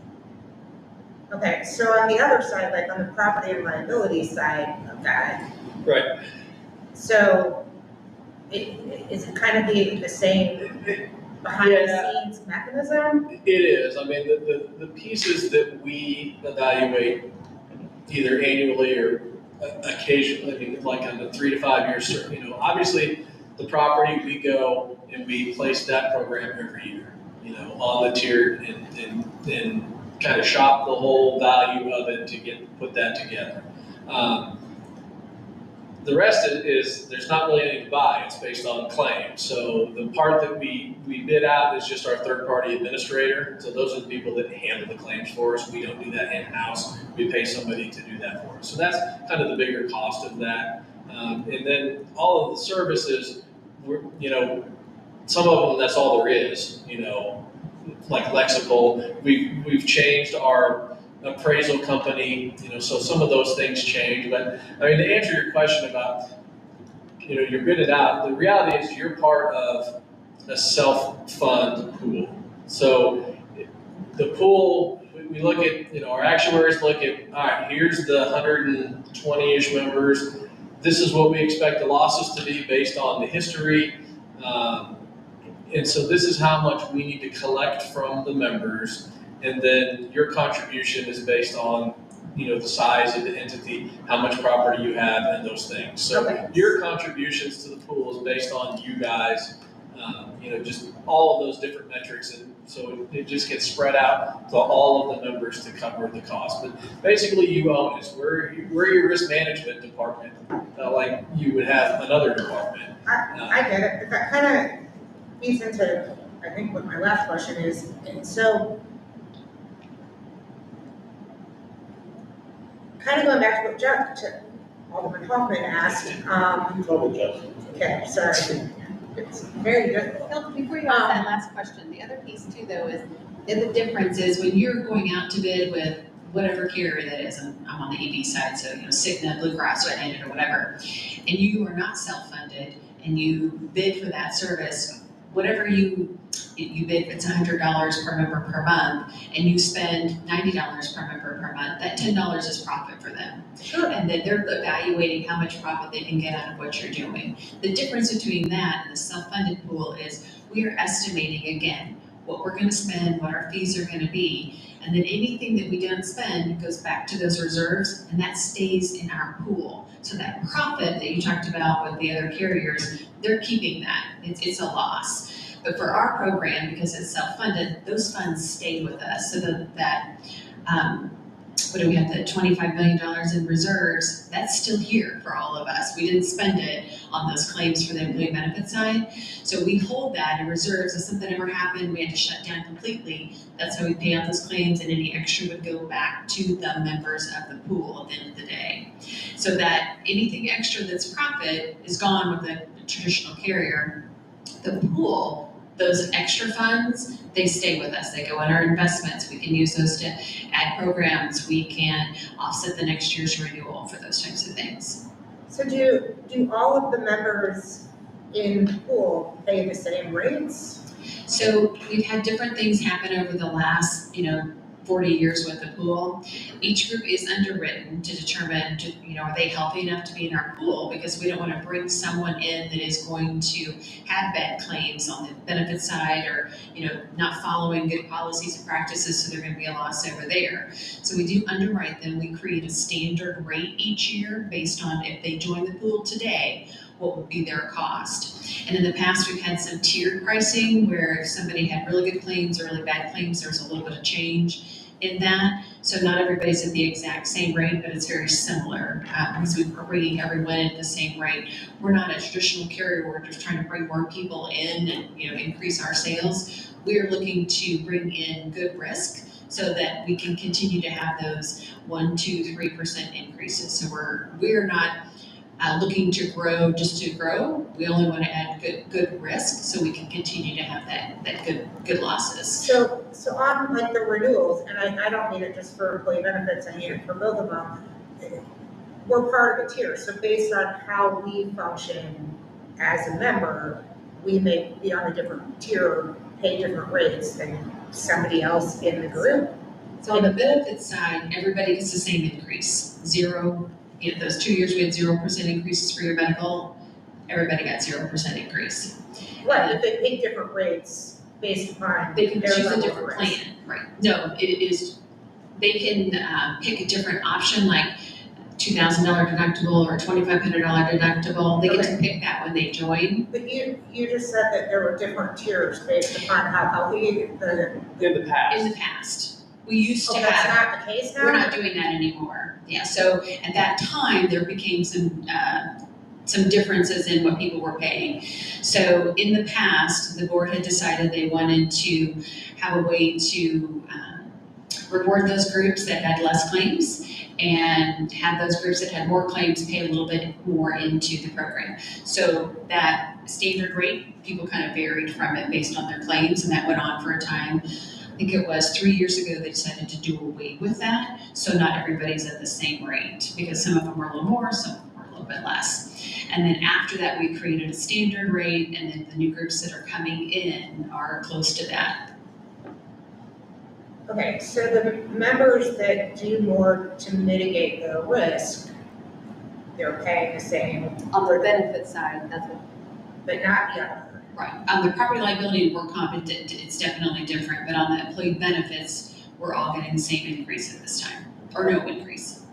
Okay, and then on work comp, it goes by that EMI. Yeah, I mean, work comp it's dependent on your salaries, dependent on the type of job that the employees do with the salaries, and then the mod factor. So all of that goes into And the mod factor specific to our. each member. Yes. Okay, To each member has their own mod factor.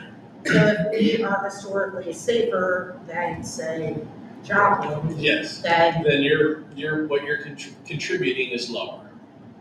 okay, and is that true on liability as The well? P&L it's I don't really do this. I kind of understand that. I mean, it's based on your total insured value for your property, and then it's based on payroll primarily for liability. So it kind of depends on what risks you have. I mean, we have some members that don't have law enforcement, so there's a little less risk for them. So there's a little bit depending on what an entity, what type of entity, what they do. But it's just kind of a standard-ish rate that kind of gets spread about and massaged a little bit.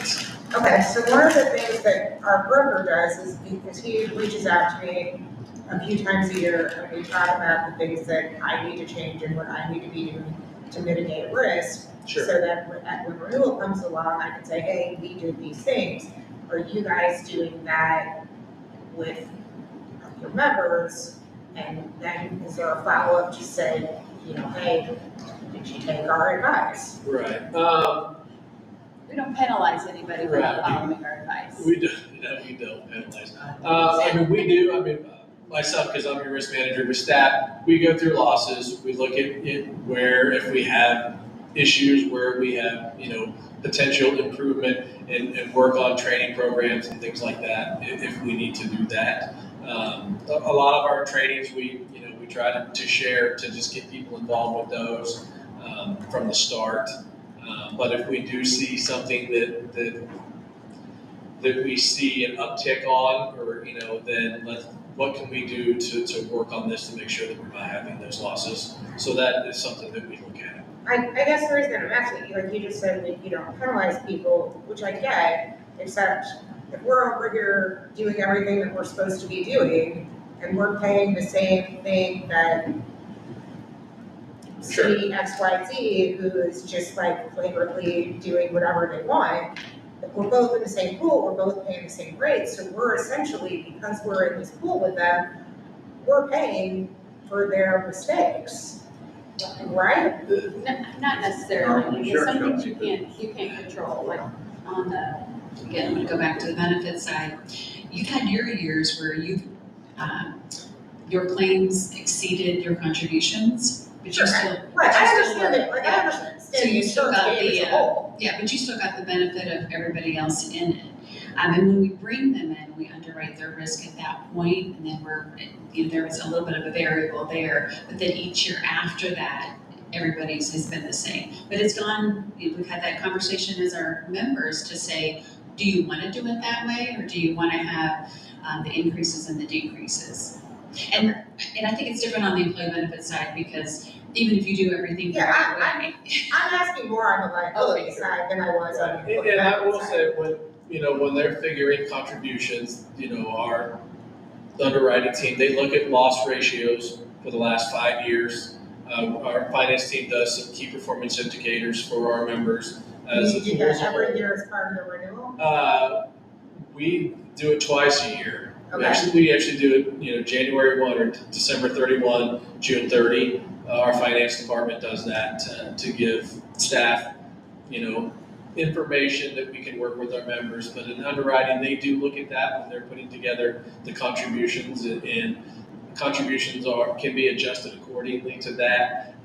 Our CEO also in the bylaws has the power to adjust deductibles. So if we have a member that say has a lot of employment practice claims because they're not acting appropriately, we have adjusted their deductibles for those type of claims until they have made improvements to what they're doing, or they used our attorney, our employee practices attorney before they just fire somebody.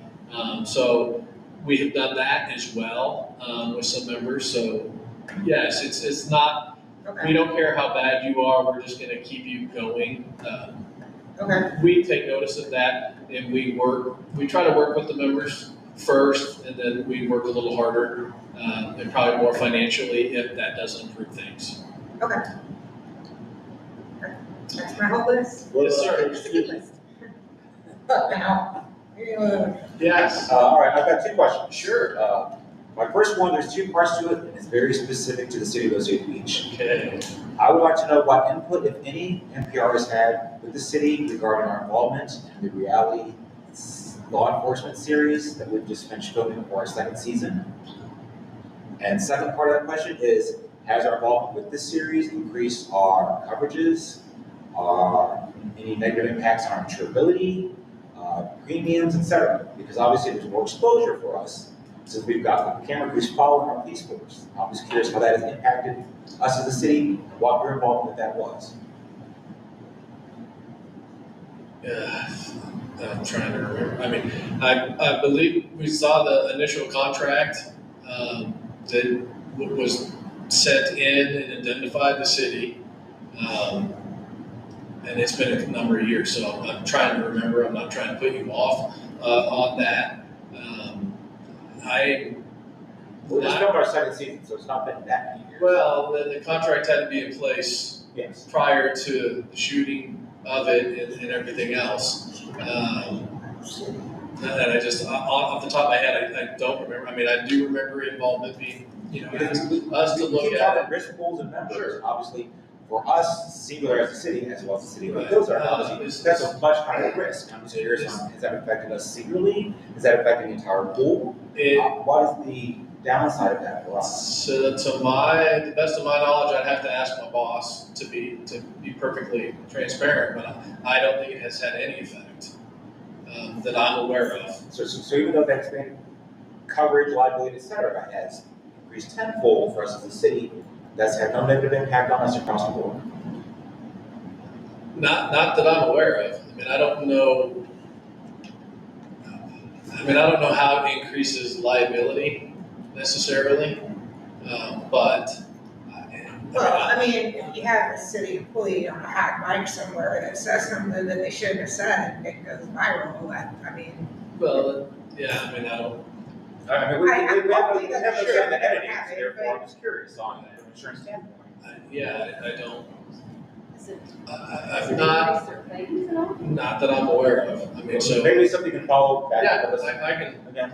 I will ask the boss about that. Because obviously as a city, we were all on board with this being part of the series, but I'm just curious on the insurance side. How has that affected us? I can't say that I know that there are some pools like us, and just so you guys understand, there's about 400 risk pools in the United States, they say, and about 85% of local government belong to a risk pool. I do know of some risk pools that have an exclusion for coverage for claims that would arise out of that. We don't have that in ours.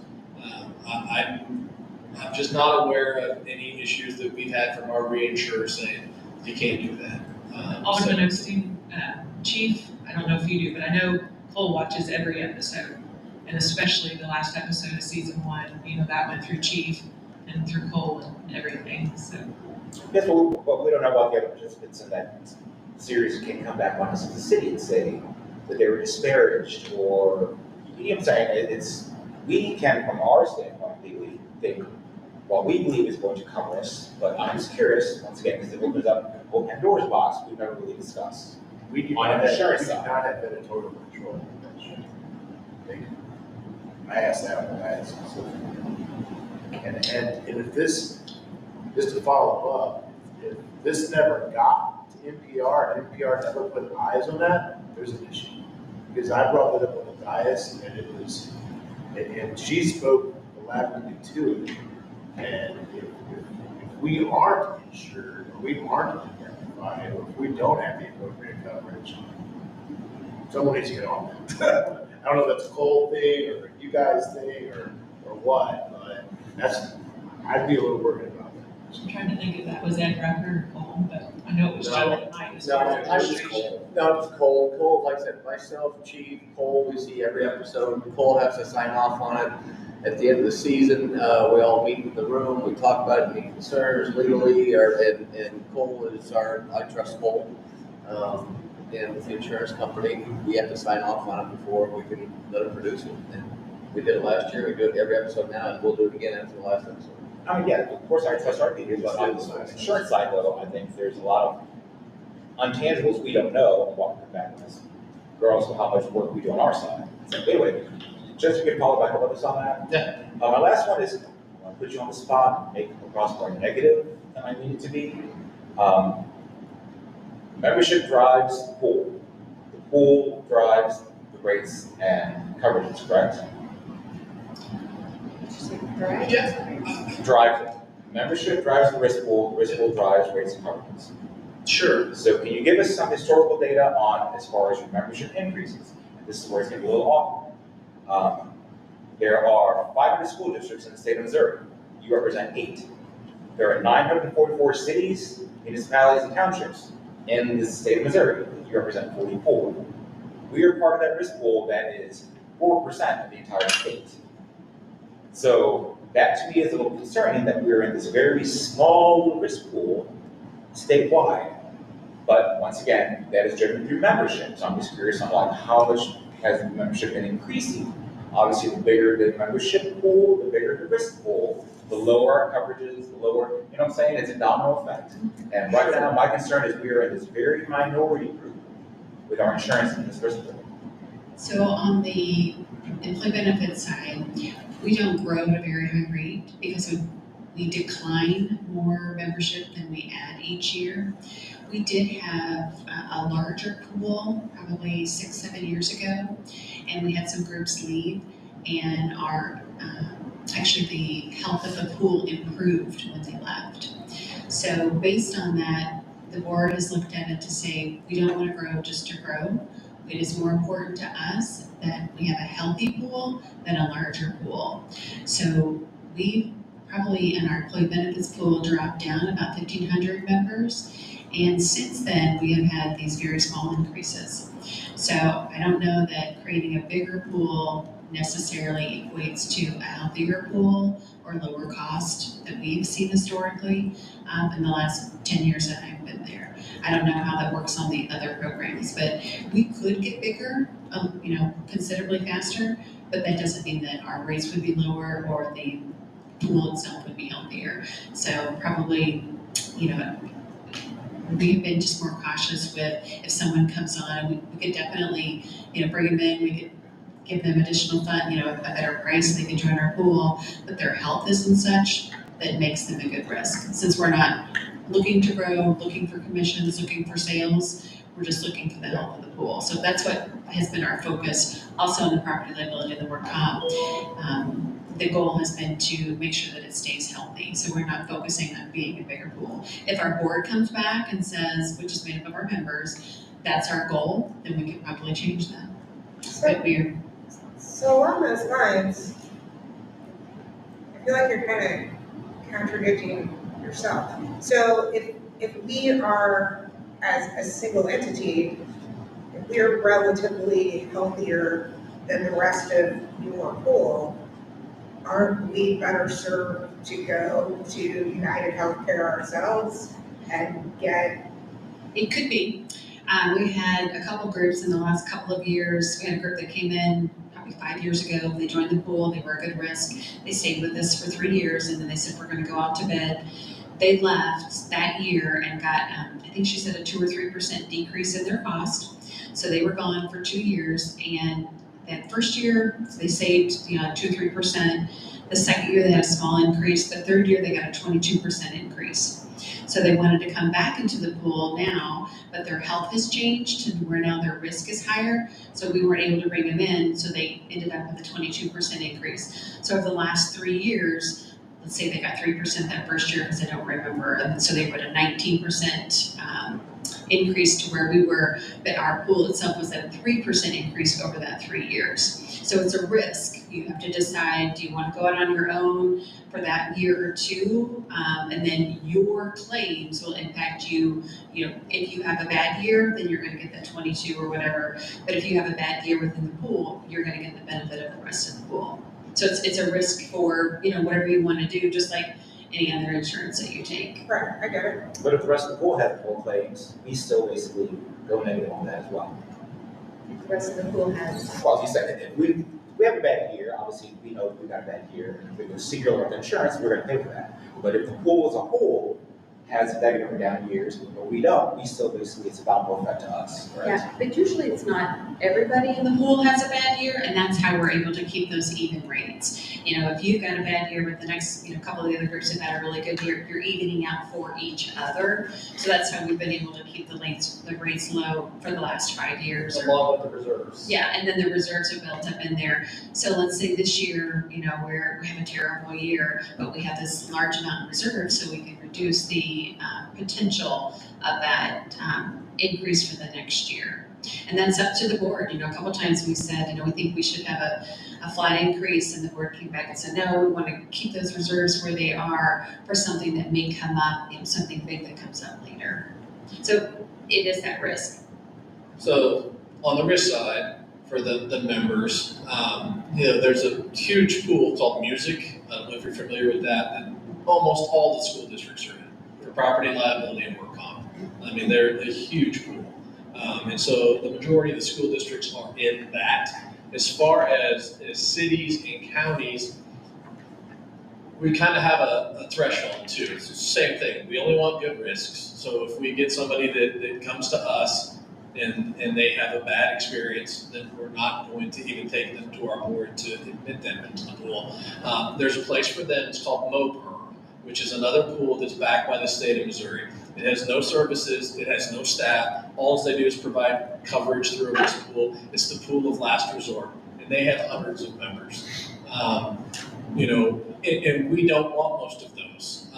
Bigger cities can go self-funded, or if they get large enough, some of them get attractive to some of the bigger carriers that will actually come right down. But we've seen when they've left, our numbers have gotten better. So we kind of have a certain size that we like, which is probably a bigger than 5,000 population and smaller than 40,000, and that's sort of our wheelhouse. So when you look at the state of Missouri and you get into that neighborhood, that's a lot less people for us to work with.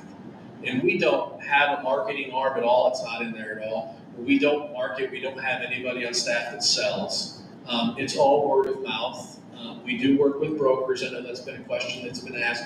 We do have some brokers that bring people that they know would be a good fit for us to be a member, because they know if they're not going to have good losses or they're not going to be a good member, they're not going to bring them to us anyway. So sometimes we'll have brokers that will bring members to us that they see being a good fit. But a lot of times what we end up with is somebody that's worked here that we've had a long relationship with, and they get a job in another city that isn't with us, and they're there a year or two, and they're like, we don't get the service that we got when we were there, and they call and go, hey, can you come talk to my staff and see what we can do to get you there? That's how we grow more than any other way. Or people that know people that they see at conferences, city clerks, city administrators, when one of their cohorts are complaining about something that's happened, and they say, we've done this and we've had good luck with it, and then we go in and we help. So that's how we grow. We're not looking to grow to just grow. We really are. Our dedication is to our members, so we only want good risk, so we're trying to keep costs down the best that we can and do the best that we can with what we're given. I have one last question. Sure. Is there ransomware with you? Your cybersecurity is actually placed ancillary to us. Our broker Gallagher has the power, and so they put a program together for all of our members to buy their own individual policy. So it is, it's kind of through us. It's because of us that you have it, but it is through a third party that actually provides that coverage. Do you know how much coverage we have? $2 million. I mean, that's the policy limit. Then there's lots of, just different services and different stuff in there. I'm not an expert on it because it's not something that we have control over. I've seen them, I've kind of read it, but it's a $2 million baseline. If you wanted to get more, you could. There's just a lot more underwriting that takes place if you need more than that. We have a couple members that have more than two. Pretty light. It was something that used to be part of our program before it really became a thing. It was actually part of our property program. It was just kind of thrown on. And then about 3 or 4 years ago, it just got super expensive. to where we couldn't afford to have a program for the whole pool, and then it became cheaper for everybody to have their own program. And so we offered it to all of the members, helped them get up to snuff so that they could, secure it. And since then, Gallagher has helped our members get it. We'll look at it every year to see if it's possible for us to bring it back in and have it under our umbrella as part of just our program instead of, having to have two separate things. It's $2 million max you can get right now? No, I mean, there's more that you could get. I know the underwriting to get more than that is significant. I think it's about a 15-page document versus a 1-page document to go from 2 to 3. Those 15 pages are very important. If you get locked up, it's $10 million to get out. I don't disagree with that. I really thought it was $10 million. I don't know of anybody that, the 2 million is pretty much the standard that we see out in this arena. Okay. Sweet. Yes, sir. Any of these kinds of things that we feel like we want a higher deductible, a lower deductible, increased cyber insurance, et cetera, we as the board would direct staff would come to you. Actually, April, you the point person? Should be Or Maddie is, okay, but anyway, somebody would come to you and say, okay, we're interested in $3 million worth of coverage, or we're interested in, a higher deductible on our property, or so that we would just contact you and visit with your staff. Yeah. And come together with those information, and that's how that would flow. Correct. I guess what I'm alluding to, just to elaborate on that, is I happen to know something about ransomware and tech. Sure. Okay, so I feel like that's light. I kind of feel like you guys should be advising us on that. Not me, not staff. I would like somebody from NPR or someone affiliated with them to go, hey, we think that you need to up this, we need you to down this, we want to get maximum coverage for the best rate. And I would think that that's on you guys to come to us and say that, hey, we think you're under here, we think you're over here. And I'm not sure if that's happening, or if that's normal, or if that's the policy, but. I think the cyber we have, the other ones we have. Yeah, I think what we've put is what, I would say it's kind of an industry standard for municipalities. That's what the Gallagher, who's, again, they operate probably 4 or 5 pools around the country. They actually operate music, which is the big pool for the school districts. I think that's what they've recommended to us to recommend to our members. But I will reach out to him and verify that and see where they're getting that information from their industry and experts. So I don't think he's talking specifically about cyber insurance. I think it's the relationship as a whole. So like we were talking about, my broker comes in every year and sends it out to bid. Before we do that bidding process, we do a whole coverage review on here's what you have for cybersecurity, here's what you have for professional liability, here's the coverages. Based on the way things are going, I think that you should increase this, decrease this. We do a whole insurance review, and then he sends it out to bid and comes back with recommendations.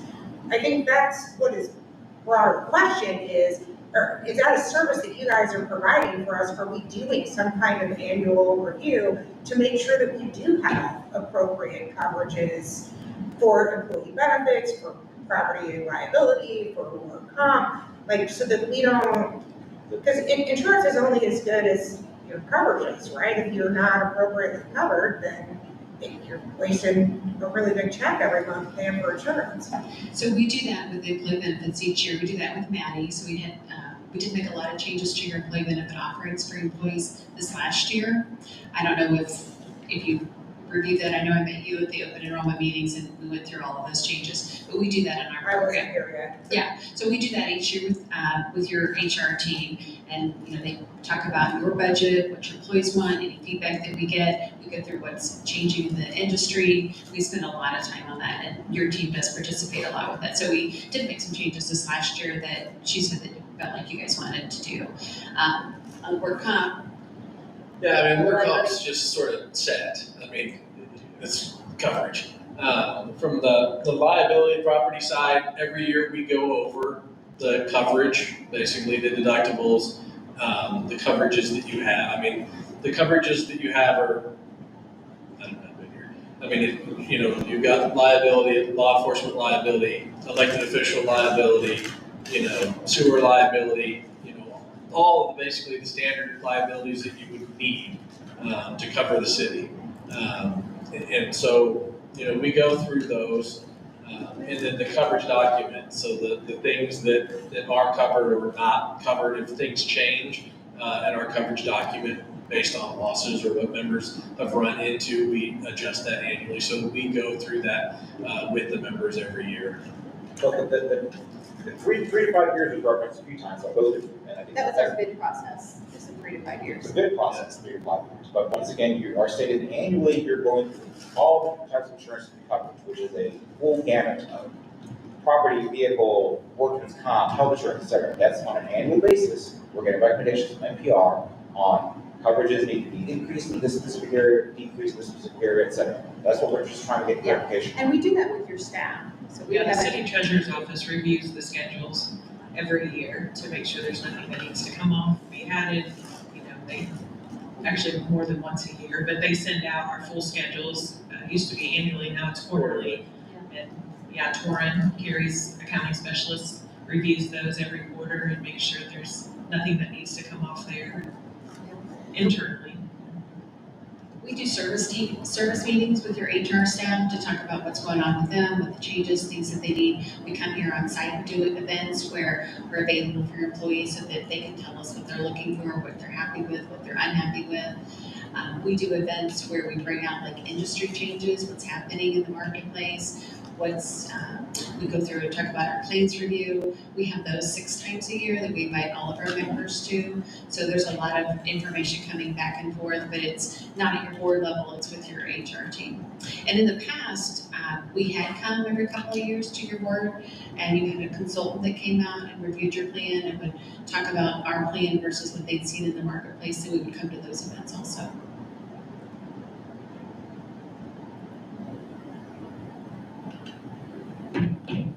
Well, I'll just go say one last thing. I actually really appreciate you guys coming in here because this is my 3rd year and I don't know anything about our insurance. It kind of came up in budget and looking around for ransomware, even our IT director and I, we didn't know, so Sure. I really appreciate you guys coming in. We've got good things about your company too.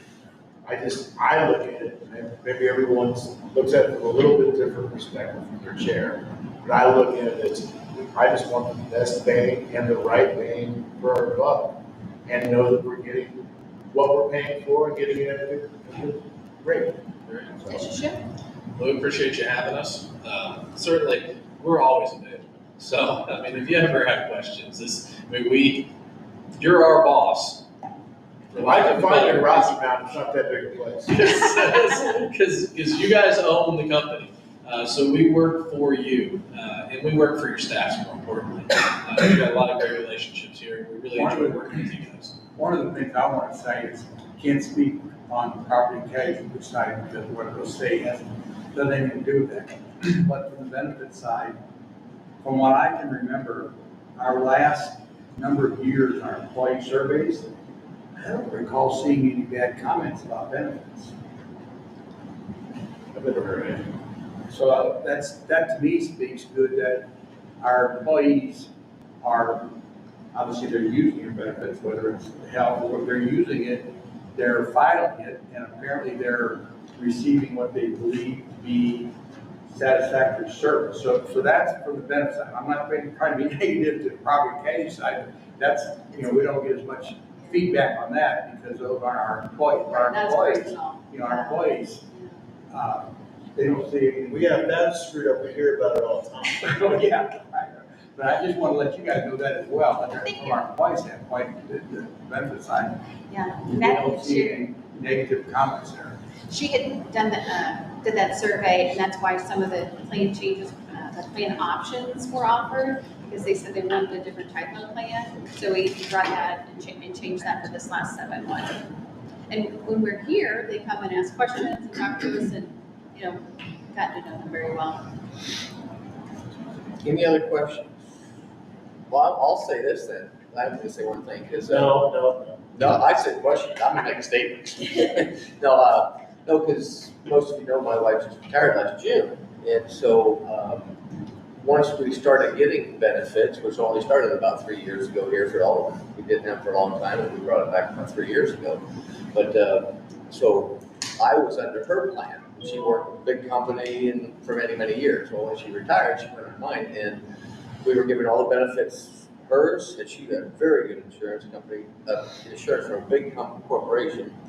And then we looked at City of Osage Beach to see what we decided to do. And the only reason we didn't switch is because she knew she was retiring in 6 months, because she said, yours is every bit as good as mine. And she was very surprised that our insurance was that good. And so when she retired, she was all happy that pretty much had the same thing. I know that's a positive comment. Anyway. April, do you have anything I else? just wanted to thank, I worked with Jason and Doreen for a long time, and they are phenomenal to work with. The city benefits from being in this benefit and risk pool. And I just thank them for coming tonight and explaining to everyone kind of how that works and showing us all the advantages and extra services that come with being a part of that. So, and I just really thank you guys for all you've done for the city. Our pleasure. Can I just have one pop into my head. No. One more. Yeah, what did you say? Like, I'm those big part of your group, do we have to have all of our coverage with you? No, you can just be at 1, 2, or 3. We I have mean, it's just hypothetically, if we wanted to have all of HR, and workers' comp with you, but we wanted to have liability with someone else, are we allowed to do that? Yes. And you're not always, and it doesn't always all fit. You may be, like your risk on employee benefits may not fit the pool, we may decline them, but your work comp is great, so you join the work comp pool. And we have a group of housing authorities, we looked at that list. They're actually in a different pool for property and liability. It's a housing authority pool for property and liability. And then a bunch of them are with us for work comp, and only the ones that we deemed appropriate, because some of them aren't that good. But so we have some groups like that. So you guys are one of the few. When I say one of the few, we probably have 10 or 12 maybe that have all 3 coverages.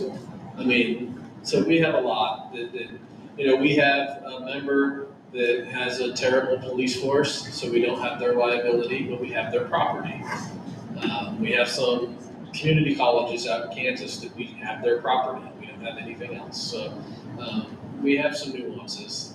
If it fits for the current members that we have, because that's who we're always dedicated to, is what do we do that's right for our members, and does it make sense to add a little bit more, to just help us get better rates when we're doing stuff on the reinsurance side, and give that power of spreading it out, to our current members.